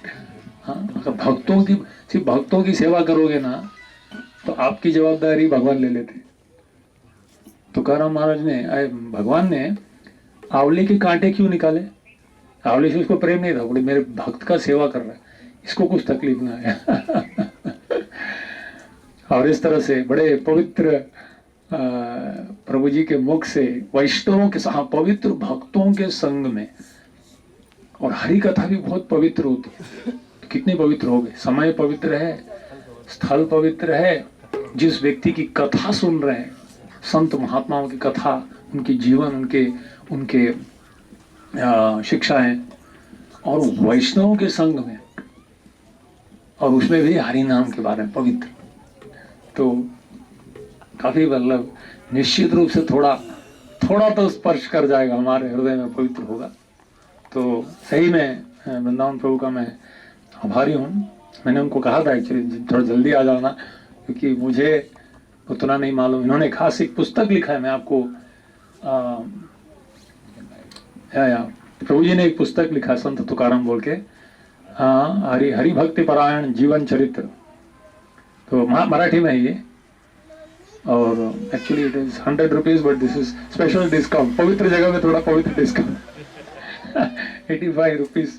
और यहाँ आप लोगे तो आपको जो लेखक है उनका हस्ताक्षर भी मिल जाएगा। प्रभु जी कुछ लाए हुए हैं पुस्तक, मैंने कहा कि कृपया ले आइए, और शायद हमारे मराठी पढ़ने वाले कोई भक्त है तो बहुत ही सुंदर अभंग, इसको ऑफकोर्स अंग्रेजी में भी अनुवाद कर रहे हैं प्रभु जी, तो मैंने कहा कि पहला कॉपी मुझे दे देना। बहुत सुंदर से अंग्रेजी में भी अभंग को भी उन्होंने अनुवाद अभी कर रहे हैं। तो ये सचमुच में हमारा वो भाग्य है, तुकाराम महाराज की कृपा है, आपकी कुछ तो प्रामाणिकता थी शायद, कि एक ऐसे भक्त को भेजे जो उनकी जो महानता है। हाँ, सही में ऑफ कोर्स कभी कभी हमको लग रहा है कि ये जो भक्त का है, इनका अनुकरण कभी हम सोच भी नहीं सकते। अनुकरण करना कभी सोचो मत, ये बहुत बड़ा अहंकार हो जाएगा। हम भी इतने दिव्य स्तर पर अगर प्रयास करेंगे, अगर कांटे से मार खाने के बाद उस व्यक्ति का पैर दबाएंगे तो फिर उनके अनुकरण करना, उनके कार्यकलाप, पर उनके जीवन से प्रेरणा लेकर कम से कम थोड़ा तो दृढ़ता, थोड़ा तो निष्ठा, थोड़ा बहुत, वो आसमान तक पहुंचे तो हम कम से कम पैर तो जमीन के ऊपर से उठाएं, उतना तो हमारा प्रयास होना चाहिए। और तब निश्चित रूप से हम समझ सकते हैं कि ये जो यात्रा है, यात्रा का यही उद्देश्य है, क्योंकि वापस जाएंगे हम इस दुनिया में, पर वापस तो कभी आते हैं बीच बीच में ऐसा है, पर वापस जाते वक्त कुछ तो थोड़ा हृदय में परिवर्तन होनी चाहिए, तब हम समझेंगे यात्रा का उद्देश्य यही है। तो निश्चित रूप से ये विठ्ठल रुक्मिणी की कृपा है, तुकाराम महाराज की कृपा है, क्या अच्छा तरह से एकदम तुकाराम महाराज के एक शुद्ध भक्त की जीवनी कैसे होती है, किस तरह से वो आते हैं, किस तरह से उनका आदान प्रदान होता है, ये सुनने के लिए बहुत बहुत धन्यवाद। हरे कृष्णा। अभी द्वारकाधीश प्रभु से निवेदन करूंगा, और हमारे सारे मेंटर्स लोगों को भी मैं धन्यवाद देना चाहता हूँ। उन्होंने काफ़ी तपस्या किया है, काफ़ी लोग यहाँ बहुत तपस्या किए हैं। आपके यहाँ आने के पहले 1 महीना पहले से सब कार्यक्रम शुरू हुआ, और ये जो सारे मेंटर्स हैं वो लोग भी अच्छे तरह से आपको प्रेरित कर रहे हैं, प्रोत्साहित कर रहे हैं भक्ति में लगने के लिए, और आपका भी आदान प्रदान रहा है। आप लोग रेगुलरली मीटिंग में आते हैं, और यहाँ भी आप लोगों ने आया, तो मैं सब भक्तों का, खास करके हमारे मेंटर लोगों का मैं आभार व्यक्त करना चाहता हूँ कि आप लोग के आने से हमें भी प्रेरणा मिलती है, एक सेवा करने का मौका मिलता है।